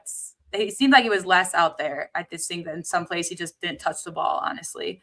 I just see every time I see him play, I just think he earns his minutes over guys like Levert and he's someone I would have liked to see close out instead of Duncan. Then they ended up closing out together too. But no huge complaints from Jenkins again, because it wasn't the prettiest game from anyone, and we definitely work. We say we're a team that wins as a team. We also lose as a team, but and the turnover, I'm not too worried about. That really never happened. It just sucked. The timing was crazy. The timing was the worst, but I'm not mad at Danish Jenkins at all. Yeah, I thought he was one of the better players tonight. Great decision making. Right. Each time he came into the game, we talked about that bench unit, but he was a big part of it. When they came into the game, was a big part of why we were able to get back into this game, man. He's just a spark. And he plays under control. And he makes heady plays too. Like he had 1 recorded steal. He should have had 2, because the second one they called it a shot clock violation before the shot clock expired, which was crazy. Like how was that? You gotta let that go, bro. Why would you not let that go? Scott Foster. He can't see. He's 80 That was years old. crazy. Like, wow, come on, man. That was terrible. So that that happened. But also, like, the help side block he had on Shane Goon. Shane Goon went up for a dunk. JD came over to help, right? Because it was penetration. He jumped, he tried to block the shot. He dished it off. Guess who comes over help side? Right? We always talk about Stu wanting to see that help side, help your helper defense from guys like Ron, who's got much better at that. Dana's at 6'3", came all the way over and swatted Shane Goon's block. Yeah. Same way he did to Jay Huff when they played the Pacers, if you guys remember that earlier this season. So he just does a little bit of everything. It is not just offensively. Defensively, the way he's able to just make the right rotation, make the right play, cover up a mistake here or there. Did a great job with that. This turnover, obviously, you'd never see that happen with him. So I think it was just bad timing, just a little careless with the basketball. But the block wasn't counted on his box score. Wow. So that's another thing. I think it will be corrected. Because it's not here on mine either. So I agree with that. Yeah. But he definitely had a highlight block. Yeah. Man. So like, once again, he made 3. He knocked down shots too. Yeah. He knocked down shots, man. He only made 2 of his 6 threes, but when he made them, they were big shots and we needed it, man. So he's a big time player, man. And I would have liked to see him play more as well, because on a night when Cade Cunningham looks to be under the weather, get him off the ball. Yeah. Get him off the ball. And for the limited time that we saw Cade playing with Danis and Cade playing off ball, Cade being able to run around and catch it and playing off the catch, that's a great, like usually you see secondary playmakers doing that, catching it off, getting the ball off the catch and then penetrating and making a play. When Cade's doing that as a primary creator, that's easy for him, right? So he was able to routinely make the right play out of it because he had another playmaker on the court with Danis to kind of take some attention off of him. And then once he gets the ball off the catch, it's easy money for him. Yeah. So that's why I want to see more Danish Jenkins playing, whether it's for the sake of Cade or for J.I. or whoever else. Just having that other playmaker on the court just makes everything easier for everybody, but especially on a night when Cade is not himself. Exactly. For sure. Absolutely. So, I agree with all the people in the comments. They all say too that they agree Jenkins did well. Just a spark that I want to see more. This one just has me confused. Just reiterate, I'm just curious what Boss, quit making those grandmother excuses. He needs some Robitussin. What's a grandmother excuse and what excuse? I've never heard that before. Yeah, just let me know what you think the excuse was, because I'll elaborate if you want. But Robitussin, so what? You just saying just get Cade just drugged up on meds so we can go play? Is that what you're saying? Like that ain't all I didn't gonna say fix anything it, about Cade with Danis except that I want to see them more and more. Oh, to get Cade off ball, which yeah, that was literally it. Not because he was sick, but because he was being doubled. So I'm just confused by that. But if you want to, just let me know what you mean, because I'm curious what the excuse was that I made. Real quick, Doug says 100 folks still watching. We appreciate y'all, man. Hit that like button, man. Hit that like button, guys. But yeah, watching at 11:30 p.m. on a Friday night when y'all could be out having fun. Y'all here with us. We appreciate that. I just love the chemistry you two are building. Family-friendly Pistons shows. Yeah, I mean, we try to make it universal so everybody can enjoy it. We know kids is watching. I got kids. I ain't trying to, be no bad role model or bad influence on anybody. So just trying to keep it light and still be able to have fun and talk hoops. Anything else on Danis, boss? No, I just hope that we continue to see him even when LeVert's back. I think he's earned his right. And I know, again, you guys know that I always look for the positive in LeVert because he does have positives. But the way Danis is playing for what we need, for what people, you guys are even saying, just as a second scoring option. Danis can be that with Ivy too. And then, again, just like we talked about earlier, to help Cade get off ball so that when they can't double him, Right. So. Yeah, 100%, man. Yeah. They're gonna re-sign him, bro, for sure. He's definitely going to be on this team for sure. So yeah, I thought he was pretty good. He needs some icy hot. Y'all silly. All right, we'll leave it there, guys. So let's go ahead and keep it moving. And boss, now we will move to Jaden Ivey, boss.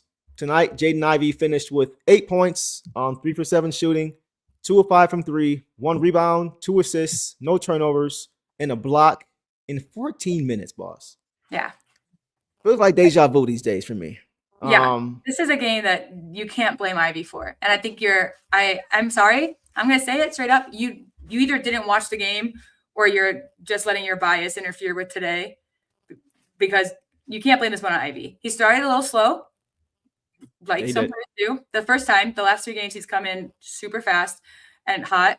And then he made some clutch shots. He got 2. Yeah, he had the 2 threes. He had that nice layup. It was just a nice span of things. And then we just didn't see it. We saw him for 3 more minutes in the second half. I just won't understand that, because it does feel like, and I know you guys have mentioned it in the comments too, like it does feel like we are, like when he does go on these runs, suddenly he's sat. Like I personally don't get it, because I mentioned it earlier, like why is a guy like J.I. who went on these runs and was doing well and ended the period or the half well. I mean, he missed a 3, but that was a timely 3 that plenty of people have missed buzzer beater 3s. But he didn't really come back in. But then you bring in an 0-6 guy like Duncan. Like that's when that doesn't make sense to me.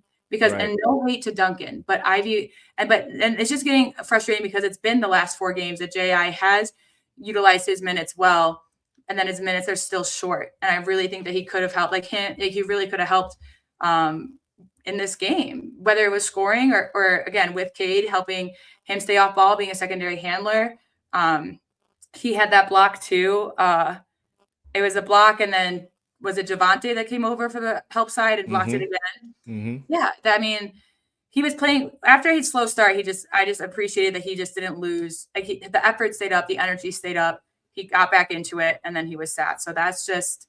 Yeah, I wish we saw more of him. I don't have any complaints, but I acknowledge that he started slow, but other than that, no complaints. Yeah, that's where I'm at too. Stretch and great shooting stretch for us. So right, because he did start off slow. Right, he came out I won't say sluggish because the effort was there, just wasn't able to get into a rhythm right early. I want to get to some comments, boss. Let's run through a few of these. I'm gonna start with Brandon. Brandon says tonight was another night I wish Ivy played more. Only 3 minutes in the second half is inexcusable, especially for somebody that hit 2 threes when the whole team is struggling shooting. Yeah, and one of those threes was a broken play, step back 3 from like 35 feet. He just stepped back and just knocked it down, right? Broken play. And the flashes continue to show themselves as far as what he can do. Of course, you don't want to see him doing that, but you see the ability. But once again, like somebody said earlier too, I can't find it, but somebody said, he only played 14 minutes, but he didn't have much of an impact. Because he only played 14 minutes. That's kind of the point. Like, and he did have an impact. And he did have an impact in this game. Yeah. But it's just hard to really evaluate anything I agree too. because Exactly. I appreciate it. Body language is he's fine. That whole body language thing is Energy was there. nothing to worry about. Yeah. Yeah, the speed was there. The speed was there. There was a few times I would see him kind of get his foot would kind of get stuck in the ground, where it's just like I still think he's working his way back physically. He's still not there. I think he's getting there because we see the burst, but I think the lateral movement is still coming. It's still coming. It's not quite there yet, and you will see he will get frustrated with himself, like because he wants to do. It's just not there yet, right? So, but aside from that, I thought he was definitely impactful in this game, man. Yeah. I don't know where the criticism was coming from. I think it's just bias because we struggled and he didn't pop off for us. I mean, he was struggled. Critical to those runs that we went on to get us back in the game with the bench unit. And so when you don't play him at all in the fourth quarter, fourth quarter, when the matchups are the problem and they're showing they're the problem by who you have in and out, by the score changing based on who's there, that's because of the matchups. So it's like when he plays well with matchups and lineups that work, and then he doesn't play a second in the fourth quarter when the game is still in doubt, he can't put himself in the game.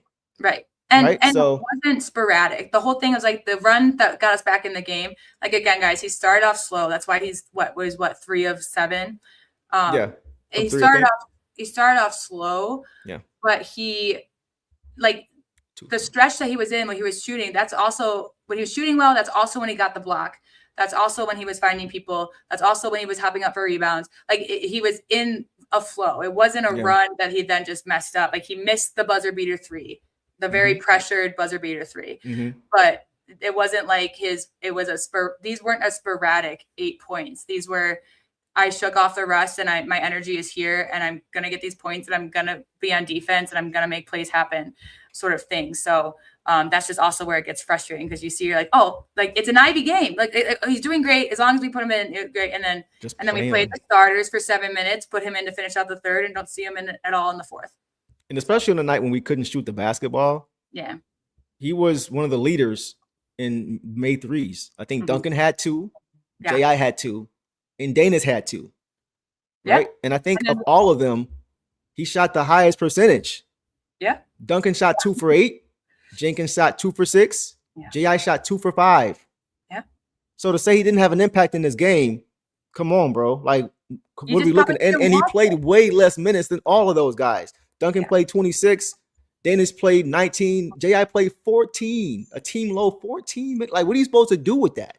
And the 3 that he did play was after JB, because it was at 10 minutes, and then he played 3 minutes at the end of the third when they overplayed the starters and Houston went on a run. How do you get momentum after that? And then they pulled him to start the fourth when we did come back in and get it. They had Cade in with that lineup. And if this was a one-off, I might say they put Cade in again because we're on national TV. I do think that's a factor here. Right. But also it just doesn't make sense these last few games. So I just if you just let me know if you're – I think one of you in there keeps sending trash emojis. Just let me know if you didn't watch the game. It's cool to admit that. Right. If you're just watching the box score and watching, just and tuning in to see what you missed, that's fine. But admit that. Because I don't think you can be mad at J.I. for the way he played tonight at all. It doesn't make sense. For sure. Curtis says, why we got to complain for 80 minutes, man? He got to earn them, and clearly he don't have JB Short. So let me ask you, bro, what would he have to do to earn those minutes? That's my question to you. What does he have to do to earn those minutes based on the minutes he's played and based on what he played tonight and how he played tonight compared to everybody else who didn't play well, the majority of these guys tonight? Based on those things, what would he have had to do to play more than 14 minutes? No, I'm genuinely curious too, because maybe there's just something that we're seeing, because you got to check yourself when I think Deuce and I are pretty fair about guys. I do tend to lean more optimistically, but I think that we give guys the appropriate criticisms. So, but J.I. is my favorite player on the team. So if there's something that you think he needs to super improve on to earn the minutes, let me know. But also, realistically, whatever it is, he also needs the minutes to do that. And tonight, I just don't think that there was any, especially because what I saw him do was, again, come off, miss a layup, miss a 3, and then make up for it immediately. That's all I want to do. That's all I ask these players to do, is to if something's off, keep trying, Right. keep going. And but genuine question, like to the whole chat. Not even I wasn't trying to single out Kurt, but he made that statement. I'm a little confused. It's a good question. I mean, it's a question. People are trying. We're all trying to find reasons. So Right. I just don't know why JB wouldn't trust him quite yet. Yeah, I'm just especially based on how everybody else is looking at times. I could see if he was, just a black mark on the game where it's just like every time he's in the game, the lead is, either dwindling or the deficit is getting bigger. But like based on what we saw from these guys, one of the questions we asked, like with the poll, was why did we lose this game? And the shooting, that was what you guys have said as well. The shooting as well, like the rotations, the slow start, empty possessions, missed shots. Right? We shoot from three again as a team. We shot 22% from three. We only made 7 threes. J.I. hit 2 of them in 14 minutes. So I'm just genuinely asking, like, what more do you guys think? Let us know in the comments. What do you guys think he has to do that he's not doing compared to his teammates at this point to earn more of that time? So I'm just kind of confused on that, but you guys can let us know. So we'll leave it there, man. I really hope he does get more minutes at some point, boss, because I just don't want him to get discouraged.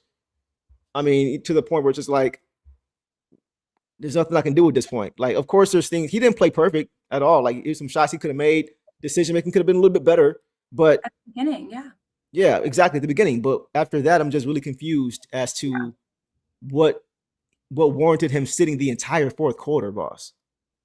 So I don't know. Yeah, I think, especially just to add on to that, I think just even compare it to games 8 weeks ago, he would get 8 points in the same amount of minutes, but those minutes were like 2 minutes per quarter, sporadic.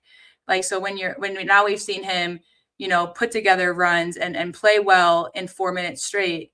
Why isn't he getting more minutes to continue that run? Right. So because that's already an improvement to me, is to not have to be out there for 18 minutes and, make 2 of 8, but like shoot super sporadic. Like, it was just much more consistent. It's been more consistent and more consolidated with him, his play. And that's just, to me, a great sign. So I just want to get to go ahead. Read the comments. Someone. D-Buck says, can JB overrule the medical team to give Ivy? The thing is, they've come out and said he's not on a restriction anymore. Like, he's cleared to play, which is even more perplexing for me. Is like, because I'm watching him I'm watching him defensively too. He's not just getting beat every time. Like, he did get beat. Like, one time when he closed out, his foot just got stuck in the ground, and it just kind of like was a weird like landing. Like, sometimes you have an awkward landing. It didn't look like Jay High. So, but he was frustrated, like with his body a little bit. But that was the only time I saw him really just get beat, or I didn't see him missing defensive assignments and like backdoor cuts on him and giving him easy layup. Like, that stuff wasn't happening. So I'm just asking myself, like, what happened there? I just want to say, because you have commented this a few times, if JB treating his minutes like Monty did, I can't disagree. I can't disagree. He's getting kind of the same minutes. I mean, you're not wrong. But different motives, but that's why we don't understand, because, and we don't know everything. There could be, and this is probably a reach, but like you said, you can tell he's not 100% out there with that little misstep when his foot got stuck. Maybe he does experience soreness. Maybe he is just like, I can't take it all the way, and he lets coach know, and we just don't know about it, and it's just not something that's been asked. And even though he's not in minutes restriction, like, maybe, but I don't think that's what it is. I don't know. I don't know what it is. So see, the thing, like, the argument that could be made before, if you could even say there was an argument to be made for Monty, was that people were questioning his defensive IQ or his defensive effort. I do think he has, even though he's not physically back yet, he's a better defender than he was then.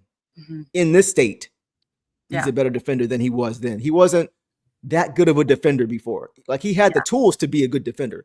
But as far as just the awareness and the rotation, like the things that these guys have been learning with coach and the things I've seen J.I. do since he's been back defensively, he's been doing them. So like, that even more is perplexing to me why he's not, because we know this is a defensive team first. It starts on that end. So I just see him get yanked so quickly if he makes a mistake, right? I see him get yanked with the quickness He's not really given a chance to kind of just play through it. Kurt Here's says, this is an answer to the what he needs to do. So go ahead. Yeah. Oh, like they do at practices too. So is Ivy not earning extra minutes through there? Is he not winning ones in practice? It's been 30 games, man. Yeah, okay, that's a possibility. That's a valid point. That's a valid point. Because that is something to consider. And again, that's just why no one knows. No one knows. Yeah. But in games, he's certainly doing his job lately, I think. So at games, he's certainly showing why he should be out there for 3 more minutes. Right. And Ray Floyd, he's definitely a better defender this year. Yeah. Better team defender. On ball for sure. As far as his position, because I see him when he's defending, even when he's closing out, in previous games, he used to use his hands a lot. He used to get a lot of bad fouls trying to swipe at the ball playing with his hands instead of playing with his feet. He would get a lot of bad fouls in the past that way. Yeah. But now he's playing in a straight jacket with his hands behind his back. Like he's literally just using his feet and positioning himself. He's using angles. Like his approach defensively, you can tell he's been studying that side of the floor. So I don't know. I don't know, boss. Maybe who knows? Like we're just trying to go up what we see. But I think 3-1-3 Kurt had a good question. Like what's going on in practice? Who knows? We don't know. But I just hope at some point he's just giving a little bit more runway to kind of just play through it. And like I said, man, I'm waiting until March. I'm waiting until March. But for his sake, it is a little bit discouraging to not see an uptick in your playing time when you're to show that, you're at least earning coach's trust if that's what it is. Yeah. To kind of get back to that point that we know we can get to. And just quickly, like you said, like March, I think the most frustrating for us is that like we've been J.I.'s advocate from the beginning, knowing that he's going to have slow games coming back into the NBA. And now he's finally here. He's finally had, again, 4 or 5 games in a row where he's come out and he's produced in short minutes. And then the minutes are still not extended into the second half for some reason. And that's where it's just like, but now he's doing what we were waiting on. As fans, at least we see him as fans being more consistent in shot making. So we're like, okay, well now he's going to at least get 20 minutes tonight, right? So I think that's just more of like why it's crazy. But we will get answers soon. We will see things soon. This is a great comment. I just remember Paul George taking 2 years to get back to normal after he broke his leg. This is a great comment, guys, because if you guys remember what happened to Paul George. When he broke his leg, it was a horrific injury, and it wasn't even it was during the Olympics or during the Olympics, I believe, or maybe it was the FIBA games, but it was Team USA. They were all scrimmaging. Andre Drummond was there on the team, and he went up for a layup, I think, and he just came down totally wrong. Leg went the other way. It was gruesome. It was hard to watch, but it took him 2 years to get back to prime PG when he was with the Thunder. He had to, because he was with Indiana. It wasn't until he got to OKC that he became that same version, maybe even a better version. But it took him 2 years, and he was at one point, he was a top 5 MVP candidate with the Thunder. But that was 2 years after he broke his leg. So people thought when he came back with Indiana before he got traded, he don't look the same. He don't look the same at all. He ain't got that burst. The confidence is gone. It's not that he's a shell of himself. All these things are being said about Paul George. I remember because I was hurting for him. I love Paul George. I loved it. He scared me when the Heat played the Pacers. I was nervous because that was one of the few guys I saw going at LeBron like he was ready. He was there. So when he broke his leg, I was concerned. Like, I don't know if he's going to be able to get back there. But he put in the work. He just kept playing, and eventually, with time, he was able to get back to who he was. So that's why I'm just saying, pump the brakes on J.I. isn't the same anymore because he just got back to playing basketball again. Ew. I can't. Okay. We got to. Kurt says we don't have a 2-year window. Tatum and other players will be back. We got to. How do you know? Let's get a Mickey Mouse champion. Hold on. How do we know that? How do we know Tatum's going to come back and be prime Tatum? How do we know how he's going to come back and be? We don't know any of this stuff. This is all just conjecture, bro. And to say we don't have time, Boston and Indiana have less time than we do. They're older than we are. And New York, too. In New York, those teams we're the youngest teams of the contenders in the East. So why don't we have time? Yeah. It's because the contenders around us have less time. Yeah. Come on, bro. We can't do that either.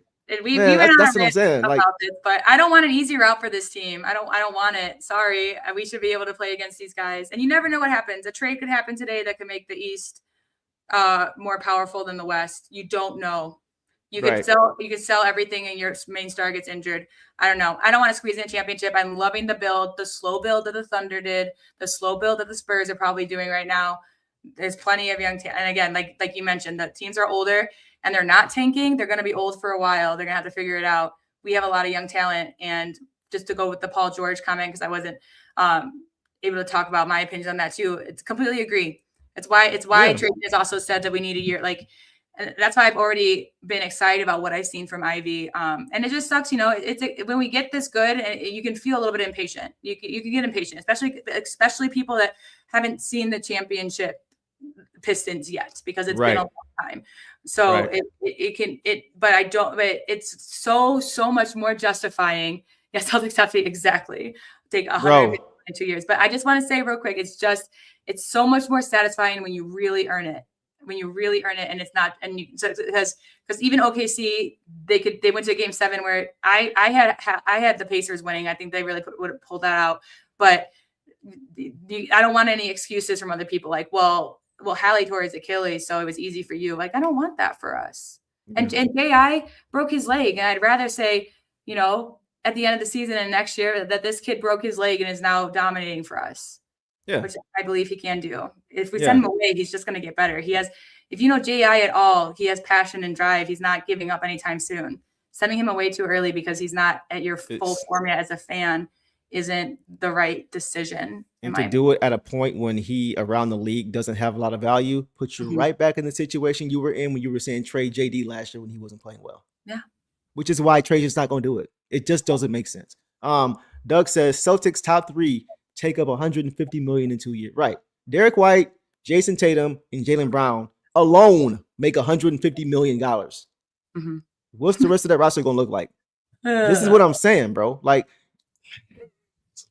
this is what I'm saying, bro. You gotta make sure you look at the whole scope of things. And it sounds like a lot of you guys, if I'm being honest, are just trying to find reasons to trade him. Mm-hmm. Any reason you can to move off of him because you just don't like him. Just be if you don't like him, just say you don't like him, bro. Like it's cool. Like everybody don't like everybody. But to try to find reasons that don't make sense, come on, man. I think it's impatience because last year he was quickly my favorite player for a guy who stepped up in Cade's injury year. And if you watched him last year, he was growing, he was excelling, he was doing so well. So I think at this point it is just impatience, and I get it to an extent, but it's also like he's here and he's improving, and I think that should be at least acknowledged. So, yeah. So we'll leave it there, man. We're gonna make sure we don't do this every episode. Yeah, for sure. But no. But yeah, definitely don't think there's anything to talk about anymore with Jaden Ivey until we see him get consistent time. Because to move him right now, 30 games in, he hasn't played 20 minutes more than 3-4 times, makes absolutely no sense. Mm-hmm. No sense. So we'll leave it there, man. We'll leave it there. Guys, let's go ahead and move along to Ron Holland, boss. Tonight, Ron Holland finished with 13 points on 5 for 7 shooting overall, 1 for 3 from 3, 2 for 3 from the free throw line, 6 boards, 1 assist, 3 turnovers, 2 steals, and 1 block. 3 stocks for Ron in 25 minutes. Played a pretty good amount of minutes too, boss. Yeah, he was just the highlight. I also, he was getting emotional there too. He's just a fire guy. When he went down hard, I was worried about him a little bit. I love his fire, and today he walked away with no technicals, right? From those none. I saw him when he got ripped down by Jabari Smith. He got up angry and he said something, but then even though he was hot and his teammates had to hold him back, like he wasn't saying stuff. Like he wasn't he kept his cool in that sense. But he was getting frustrated out there too. I did just really enjoy this game from Ron tonight. He was definitely the spark that we needed. Just a bummer we couldn't pull it out for him. He only had 1 foul, 3 turnovers, a little tough. He tried, but his game is paint game. He tries to get into the paint, and they were really making that tough. And then he did drain his first 3 and try on the next 2. But I appreciated him hitting that first one confidently. 6 rebounds is also, that's the third most on the team behind Asar and Duran. So I super appreciate that from him. Yeah, 2 steals on a block, 5 of 7 field goals. Yeah, it was a great Ron Holland game tonight. Just wasn't able to get that through. And I just want to say real quick, I just checked because Celtics were losing and somehow they came back and won in second overtime. I heard. So we're still 4.5 above. We're still 4.5. I'm not worried. Yeah, it's fine. Yeah, for sure. Doug says you guys should put in for overtime. Hunter fans will approve. Thanks for the live stream and playing a back-to-back with another good effort. Of course, man. We got you, bro. Yeah. Like Divine, he was ready to go off, man. Like he didn't play his best. Like, so I talked about it before because the 3 turnovers, he's got to work on his turnovers, right? And once again, I understand why they're happening. Like he is so much so just trying to do what we want to do. He's trying so hard to create turnovers and get out and run and get easy buckets. Because the more easy shots we can get, the better for this team, right? Who doesn't like to play primarily in the half court. So he's just trying to do everything he can to get us going, to get us moving. Just sometimes he's a little bit too aggressive, right?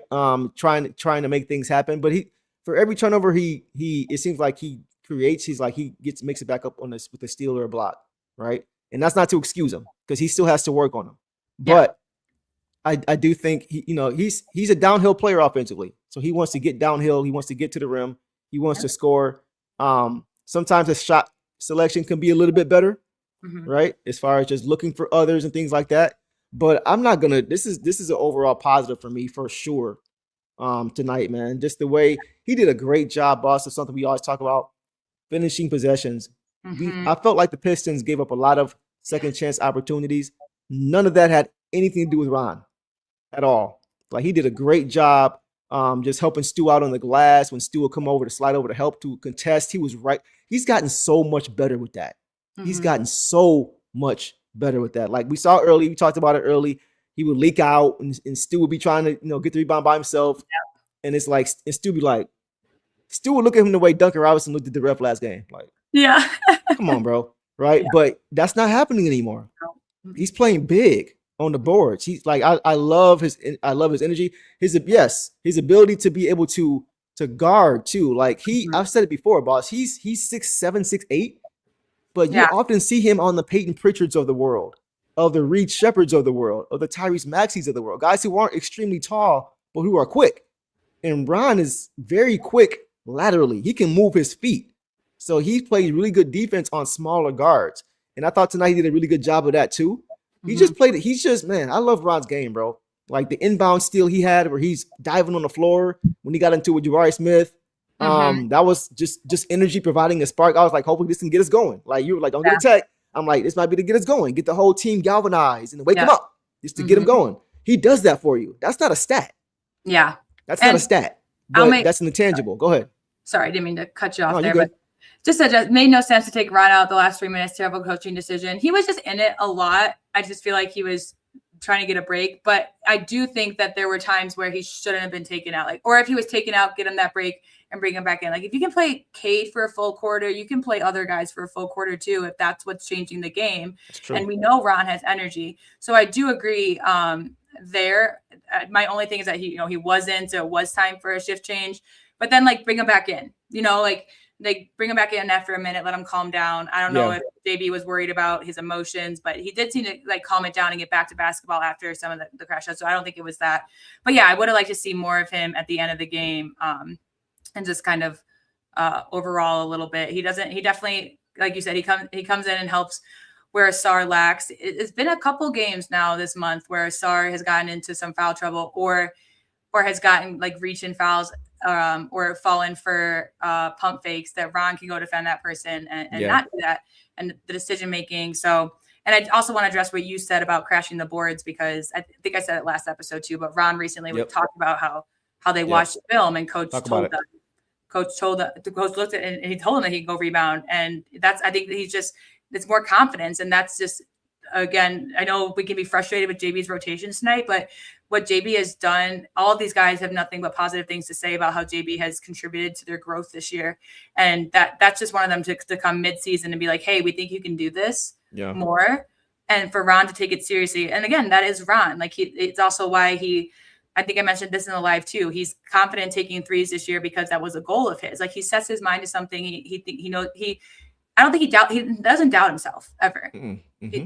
He just goes out and he just does what's best. So it's just nice to see that translate so quickly, because we've also, there's teams around the league where coaches, whether it's the coach or the player, I think it's a little bit of both, but like they'll beg a player to change away or to contribute somewhere else, and you just don't see it, or you see it for a little bit and then it ends. So I just wanted to shout that out to Ron too, because I mean, it means that he has respect for his coach, and also just the coaching staff seeing that in his game as an area to grow, and just continue to get better as just 20 years old for us. So I agree, boss. That's a great point. And he was efficient too. Like he was 5 for 7 overall. His only misses were from 3. He made one of the 3. Yeah. Yep. And he, other than Asar and JD, he had the most boards. Yeah. And he had the most stocks along with Cade tonight, right? So it's just like a couple and ones. He had a couple. Yeah, he did. His one turnover, I think he only had 1. Oh yeah, 3 turnovers. But one of his turnovers I know was just at the rim, just getting blocked. Like, because again, that's where he's at. He's just going to always play his game. He's not ever going to adjust it. He's just going to keep attacking you. Yep. And I do, again, we shouted out Ron or Asar's 5 personal fouls and how Ron would come in and take over his assignments. And Ron only ended the game with 1. Like, it's just another positive trend for him. So I just like that, again, in a tough game, he's still playing the Ron Holland way, which I didn't doubt that he would, still showing out. He's just been really, really great for us this month. Yeah, I agree. Doug says, Sarah, are we still contributing to Ron's foundation? Oh, yeah. So, guys, we are not. That was during the Christmas time break. We did make a little shout out. We're going to do it again because the funds take a little while to come. They come like 4 or 5 weeks later. They should be arriving soon, and we're going to shout you guys all out when you send it. We were able to raise $550.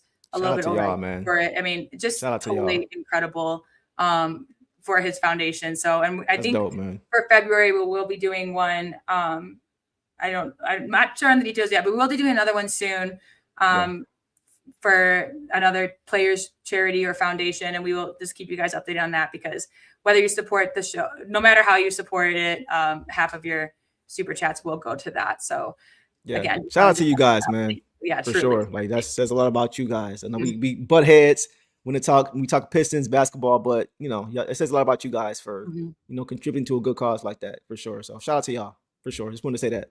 Yeah. That's all I got. That's all I got for Ron, man. Like, but you mentioned the fouls. Like that was why I wasn't concerned when the Star got in foul trouble. Because it's like we got Ron right there. He's ready, and he was impactful again. So we'll leave it there, boss. Let's move on to Savage.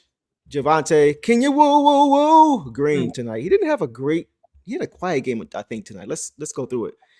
He had tonight, guys, 2 points 2 points and 1 for 3 shooting, all 1 from 3, all 2 from the free throw line. First time I think all year I've seen him miss back-to-back free throws at the stripe. 3 boards, 1 assist in 16 minutes, boss. So quiet night for Javante Green. What did you see from him? Yeah, I mean, he just went back to his defense. 1 for 3.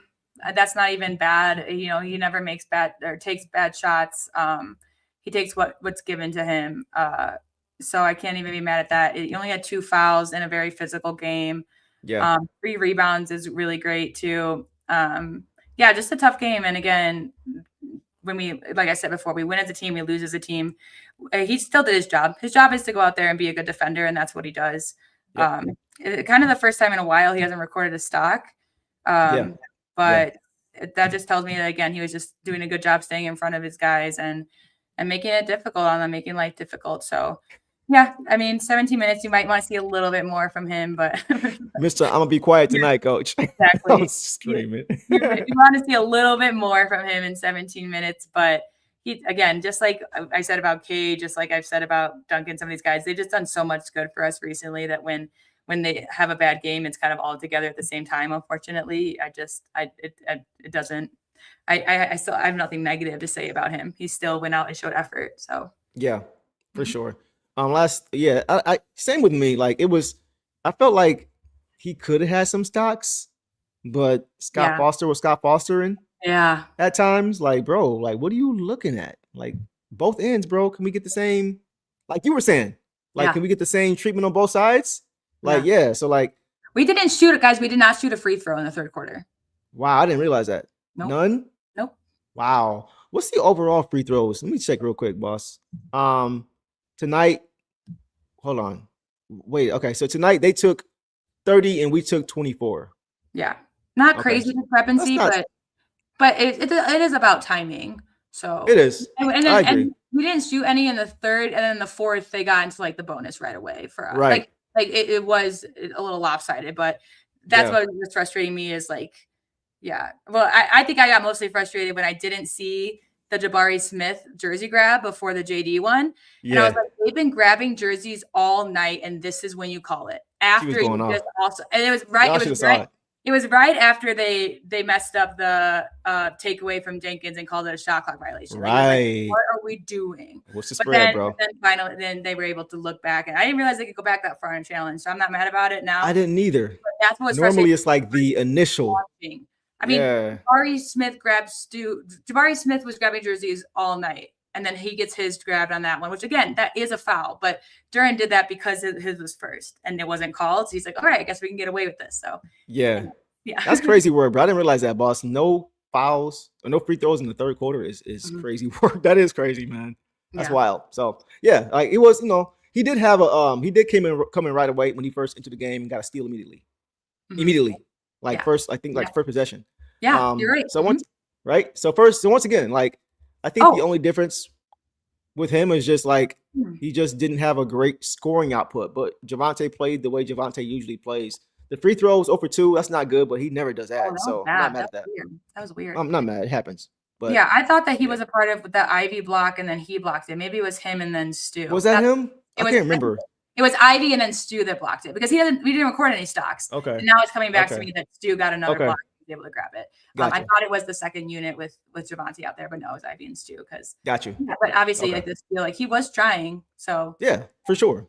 For sure. Yeah. Okay. We'll leave it there. With Savage Wu. What they said they're not calling him Wu. They said tonight they're gonna call him Javante. I'm gonna still call him Wu. He's still Wu. Yeah. When only time I won't call him Wu is when he's not giving the effort, and which means I'm gonna always call him Wu. Yeah, So exactly. anyway, let's move on, guys, to our last guy for tonight, which is Isaiah Stewart, Dog Pound Senior. Guys, he had 16 points tonight on 7 for 9 shooting overall. His only 2 misses were from three-point land, 0 for 2. 2-2 from the free throw line, 4 boards, 2 assists, and no stock, surprisingly for Stu, but he did a lot of other work. So I'll let you take off first on Dog Pound Senior. Big Stu, what'd you see? Big Dog. Yeah, I mean, just like you said, crazy work in the paint. Wasn't afraid of any of these guys. Wasn't afraid of Jabari. Wasn't afraid of Şengün. He went up for some blocks. He was a little late on, I think it was the Şengün one where he just I think he was just like waiting for someone else to slow down ball, and no one did. So he went up a little late there. But yeah, like you said, just weird on the stocks, but he obviously played really well. I mean, our second highest scorer of the night. I mean, 7 of 9 is no joke. 7 of 7 from the, inside the perimeter. Yeah. Made his free throws. Got some rebounds. To me, that's a little, he does use his body, and we saw it tonight. We saw him use his body, but it's a little different for me when you have a taller guy like Duran who can face when Stu's in there and you have Jabari Smith and Amen Thompson and Kevin Durant all there to reach up and grab the ball. It's a little different, but still recording 4 rebounds is great. So not mad at the Stu game. This is his best game off the bench since he went back on the bench since Tobias's return. He was averaging less than 10 points in the last 3 games. So now, 16 is fantastic. So really just loved what I saw from Stu, and he was ready to defend Ron. They had to calm him down too. Of course. That was my dead taxes and Isaiah Stewart ready for smoke. I will just say real quick, what bothered me again, I go up and down with Stan Van Gundy. I think sometimes he just talks and doesn't think about what he's saying. But when he compared Isaiah Stewart to Draymond Green, I was like, get out. Like don't start that media stuff back up because it's not that. So the thing is though, like if we're being real, Draymond Green in his prime was a very good player, man, for that Golden State. Right. Like he wasn't comparing. If the only piece, hold on, if the only piece they're taking from that is that he's just volatile, I'm with you. That's what it was. That's okay. That's what it was. Okay. All it was after he was getting into it with I think Jabari at the free throw line. Okay. And he pushed him off. Okay. That's when he brought up, is Draymond Green like? It's like, no, don't just, don't just compare his attitude. Right. Like, because, and again, something I brought up last game that again, today we got Şengün, the crybaby, which I'm really glad that Stu, I said in the live stream, I was like, Şengün's going to cry no matter what. So you might as well give us something to cry about. But Stu never cries. No. Stu made 7 of 9 and only got to the free throw line one time in the paint. You're telling me he was never fouled? Right. Not true. Stu, like Ron, only like gets into it with other players, not the ref, not the officiating. To your point, but I was just asking that question about the Drake point because like if they're comparing him as players and as impact players, like Stu was on his way to potentially winning DPOY. Draymond Green was a DPOY. So like if they're saying the whole package, okay, cool. But if they're saying how you were saying, they're kind of insinuating like it's only because of the volatility, then I agree with you. If that's what they were saying. Okay. So I'm not mad at you for that. But I love how Bob pronounces Draymond. Do I say Draymond? Yeah, Draymond Green. How do I say it? And now I'm like, how do I say it? You Draymond say it Green. with a U instead of an O. Draymond Green. Oh yeah. That's just Chicago in me, sorry. It's all good. I thought he was amazing. Yeah. Amazing. Organic had a great comment too about as far as how he attacks their height. I'm trying to find it, but he basically was saying that he embraces the physicality. Like he goes into them. He goes through here we go. He goes through the contact instead. He goes into their chest. Yes. Like the play when I was saying JD got fouled, they didn't call it. JD was trying to do the same thing. He just didn't call it. But Stu does that. Like he goes through you. He's not trying to go around you. When guys are long like that and athletic, it's hard to go around them. But long athletic guys usually aren't big and strong. So you need to go through them and take away their athleticism, take away their vertical jump and just jump into them, right? Yep. You got to initiate that. And that's what Stu does. That's why he's so effective against anybody. That's why even though he's not tall and not extremely gifted athletically as far as his jumping ability, he can still score over anybody. And he uses his body well and he gets you he gets you on your heels and gets you off balance. That's how he plays. And the double clutching and trying to be cute in the paint. He's never looking, just like Ron too. They're never looking for the foul. You're right. Very, very. None of our guys are. Every now Caden then will because he's desperate for a call after being hacked. Trying to get anything. None of our guys look for the foul. Yep. They're like, I'm going to get this ball in the hoop and I'm going to drive through people to do it. Yep. And then kind of put the onus on the refs to call it if they don't get it again, which is why maybe. But I also think. It's kind of what I love about him is that he doesn't complain because you could argue if he said a few times like I'm getting hacked, look like he doesn't even talk to the rest, like he doesn't even say anything. He doesn't go like this. He doesn't be like he doesn't even go up and be like, hey, I was getting hacked down there. He just moves on to the next play. Yeah. Like, well, I wasn't strong enough to push through him, so that's how he views it. I think so. That's a great point. I just love that about his game. That's a great point for sure. Yeah. Organic says she pronounces it the way we say Raymond. Draymond. Oh yeah, Draymond. Everybody loves Draymond. Psych. Draymond. So yeah, I thought he was great, man. Guys, his footwork is leaps and bounds better than it was as recent as last year. Like he was better last year, but his first couple years around the league, he struggled to finish over tall defenders, over bigger defenders, right? He struggled with either hand to finish and that was something I was a little bit worried about. Like, is he going to be able to find his touch around the rim to be able to be effective at the rim, not having that crazy athleticism, not being tall, being an undersized big. And he's just shown that we always say he's getting closer and closer. It's physically possible to his ceiling. His footwork, when it looks like you have him in jail, he'll just spin the other way and go the opposite hand. Like Kobe-esque in the post. Y'all seen Kobe do that where he pump fake? Turn around and off glass. Like he did that tonight. Mm-hmm. It wasn't there. He tried to spin. It wasn't there. He got cut off. Spun the other way. Off glass. Left hand. Like his footwork, man. And it's very impressive, man. Very impressive for sure to see his growth over the years. Remind you guys that he just moved to the center position last year after being our 4. He was our 4 for a little bit. He was our 4 with Monty. Yes. When Monty was here. Right. And then he went back to this and he's just embraced the role so well. And, like you said, this is his footwork. He is looking for ways to grow. That's what I appreciated about him. There's a lot of guys in this league that aren't looking for a way to grow. Every year. Yep. They're kind of stagnant. They think that it's good enough. Mhm. All of these guys are, I mean, they're all young and hungry, but like Stu's our longest tenured on this team. He could have just been like, no, this is how I play, figure it out around me. But no, he wants to get better for the team. And every year he's just improving. I agree. So, yeah. I agree. Organic says, remember Stu's hands were horrible. That's what I was talking about, bro. Like he's totally transformed his game, man. Mm-hmm. Like I didn't see him being this good offense, let alone defensively. I didn't see him being this good offensively. And who was it that said it? Somebody said it. I was thinking it when it comes to Stu when he's around the rim. Like every time he's in that painted area and it's just one-on-one and he's got, regardless of who was there on him, I think it's good. Yeah. He's so good in that painted area now. It's like automatic now. In the past, I would expect him to miss. Yeah. Just because it just wasn't developed there. And I didn't know if he'd be able to polish his game enough with his limitations athletically, against other guys compared to other guys.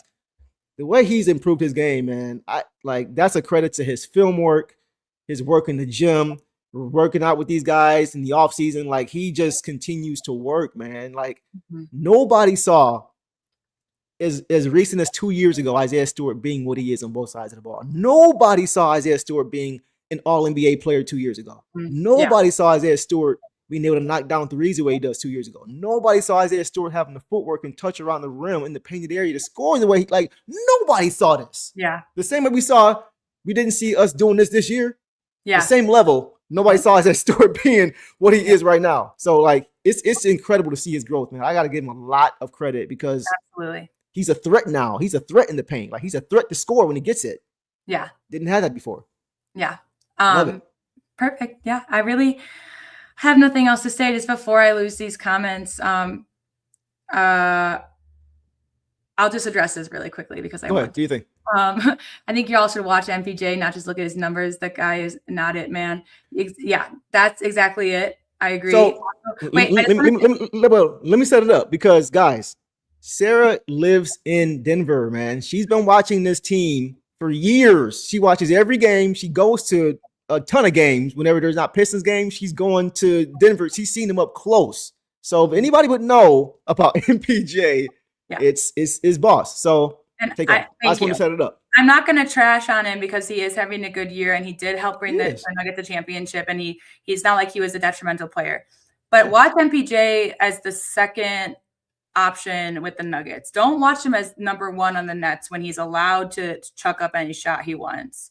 Watch him on the Nuggets when all he does is shoot. He didn't record his first assist till like 10 or 12 games in last year. I would just say go watch him as second option because he's not going to be a first option here.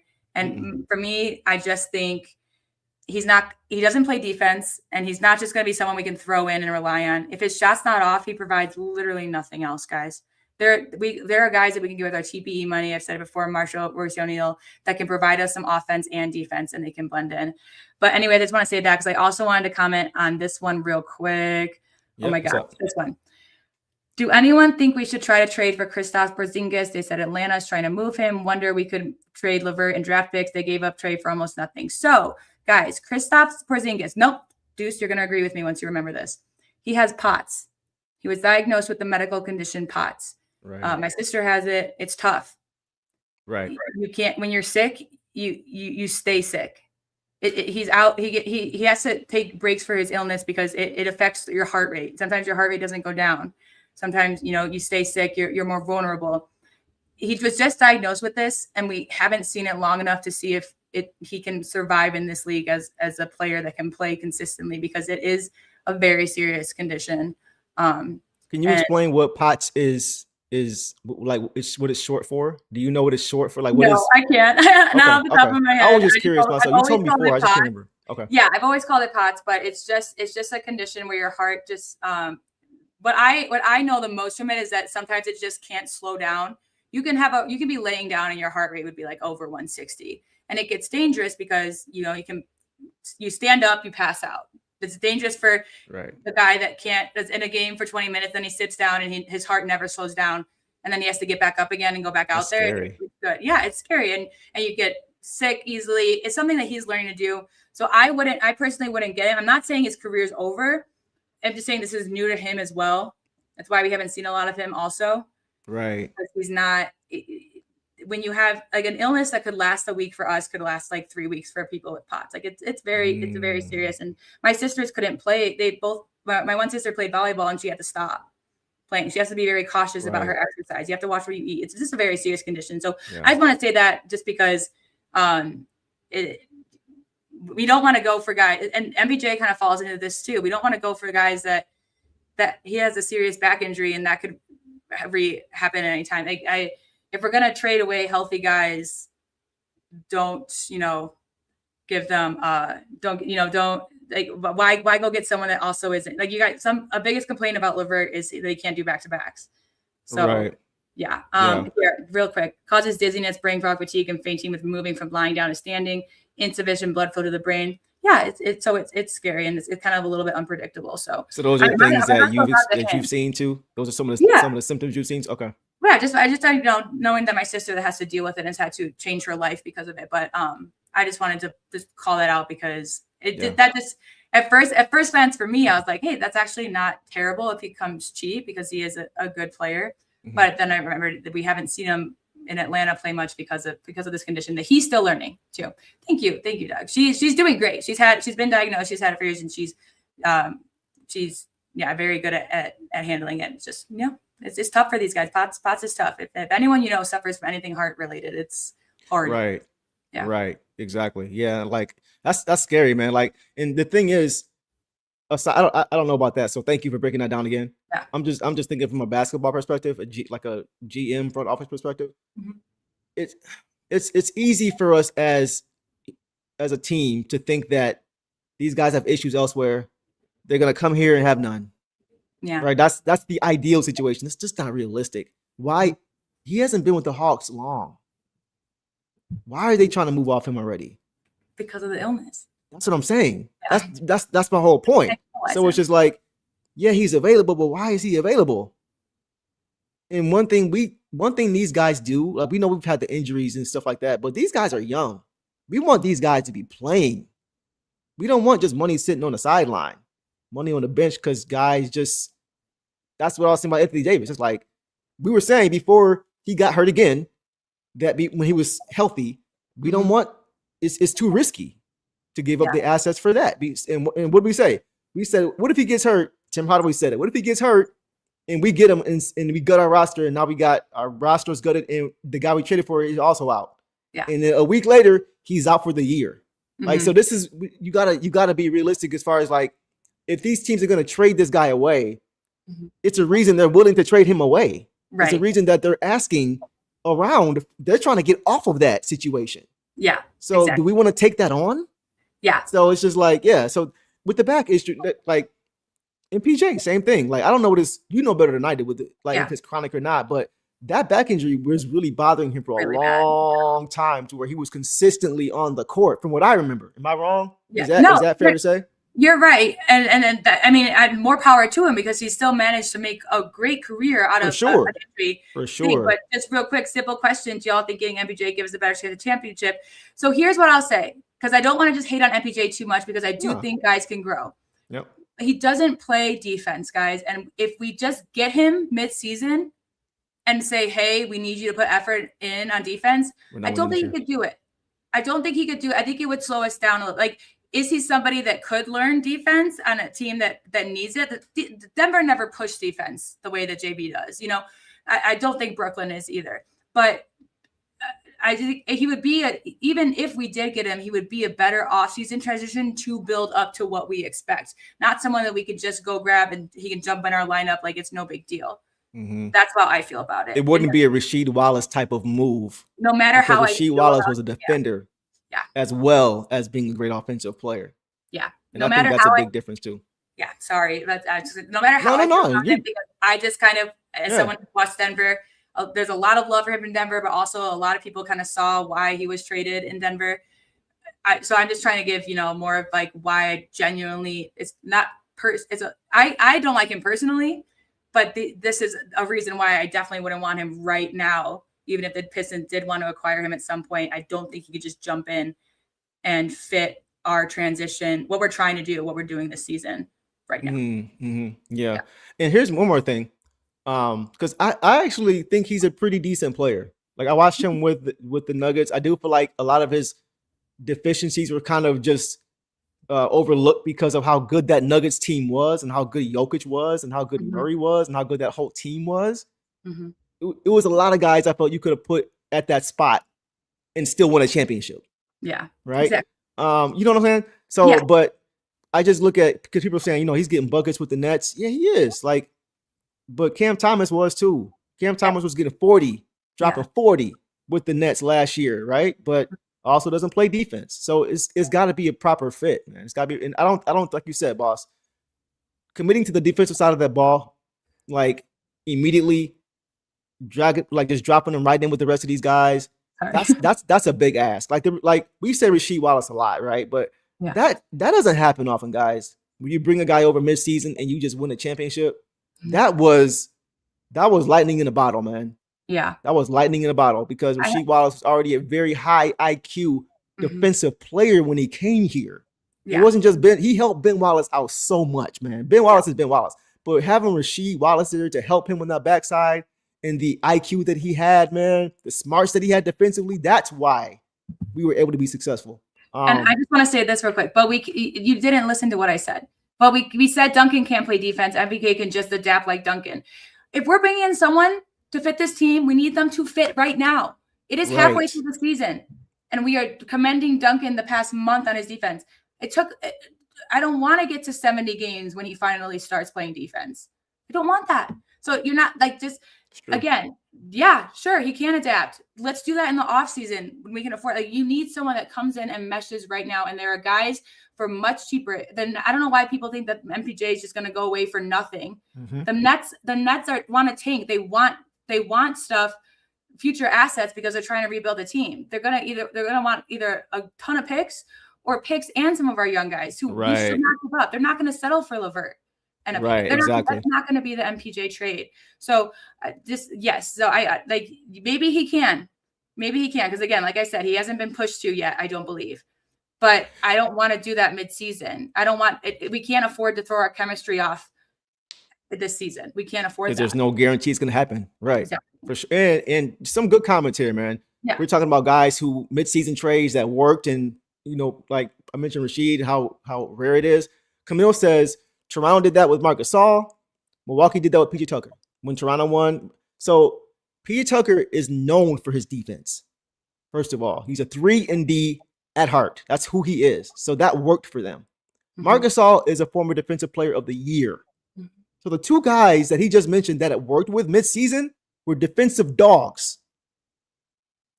MPJ is not a defensive dog. So once again, it was easier for them to get integrated because they already had the IQ and the ability to play and the want to play defense. That's a big thing. And then also Doug says Rasheed played for JB's Dead in DC, and so did Ben. They both played for him with Washington, with the Bullets, right? So they understand defense first. They get it. JB is much like his father when it comes to how he coaches his teams, his principles. When he coached the Nuggets, that is what he preached. Yeah. That's why those guys fit. Yeah. That's why they fit. So it has to be the right fit. This is one can wait on. Go ahead. Ivy's here, and Ivy again was doing great last year. Why would we trade? Again, this is just bias. This is just a guy who doesn't like Ivy and wants to solve it. It's cool. It's cool. Who's just terrible with culture and terrible on defense. We're winning. Ivy's not affecting our chemistry. And who's to say that Ivy's not on the team when MPJ comes? Who's saying that it's going to be an Ivy MPJ trade? Like, so we would have both. Like, what is? It seemed like y'all are just in a rush to get him off the team. Yeah, and get a rush and to. I'm telling you right now, Ivy's on the team already with minutes.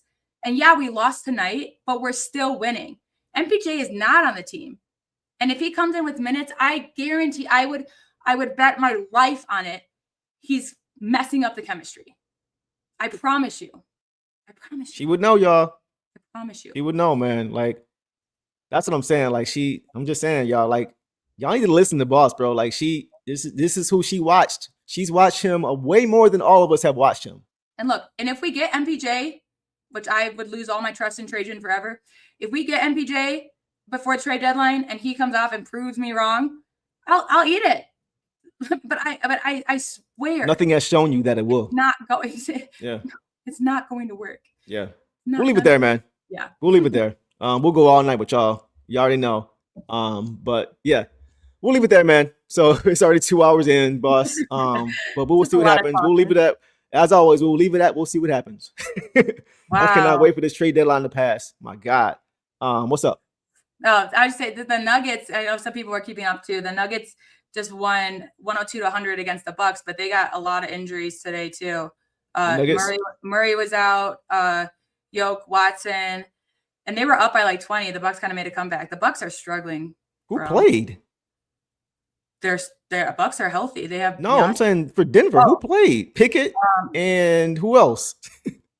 Let's see, real quick. I'll just tell you. The starting five was Spencer Jones, Aaron Gordon, Zeke Naji, Julian Strawther, and Jalen Pickett.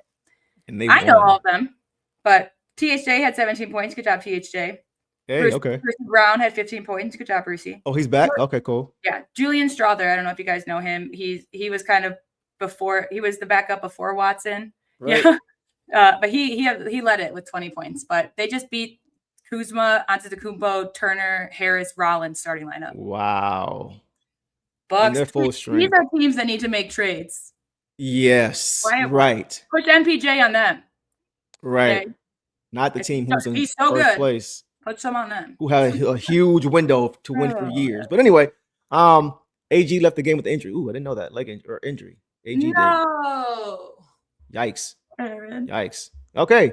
All right, boss. So we'll end it there, man. On some bad Nuggets news. They just can't get healthy. Doesn't seem like right now, but they'll be all right.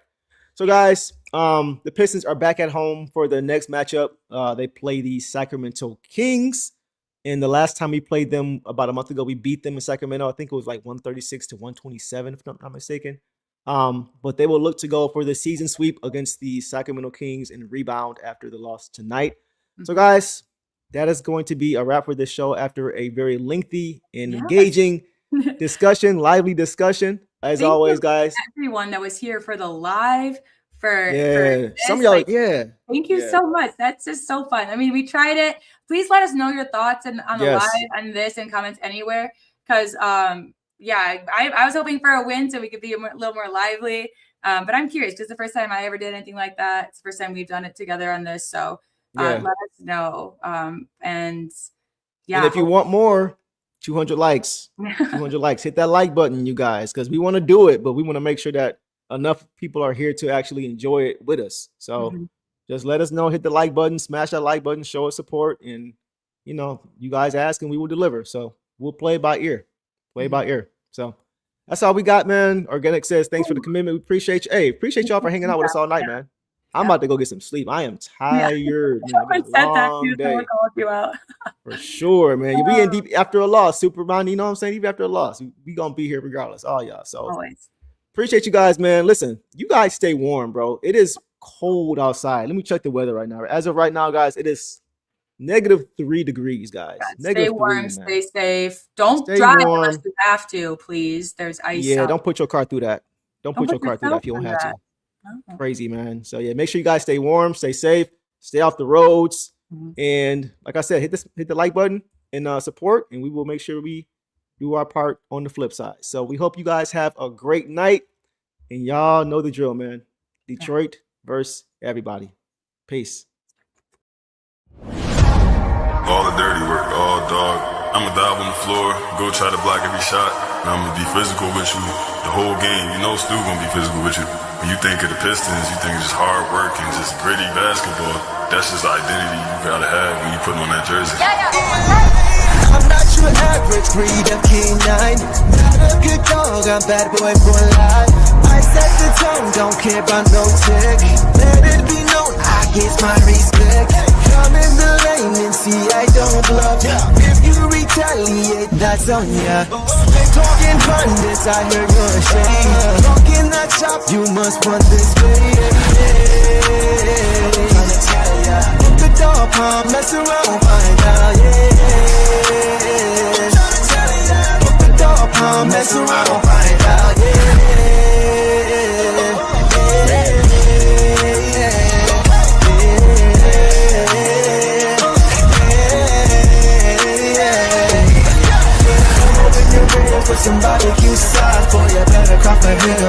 like that.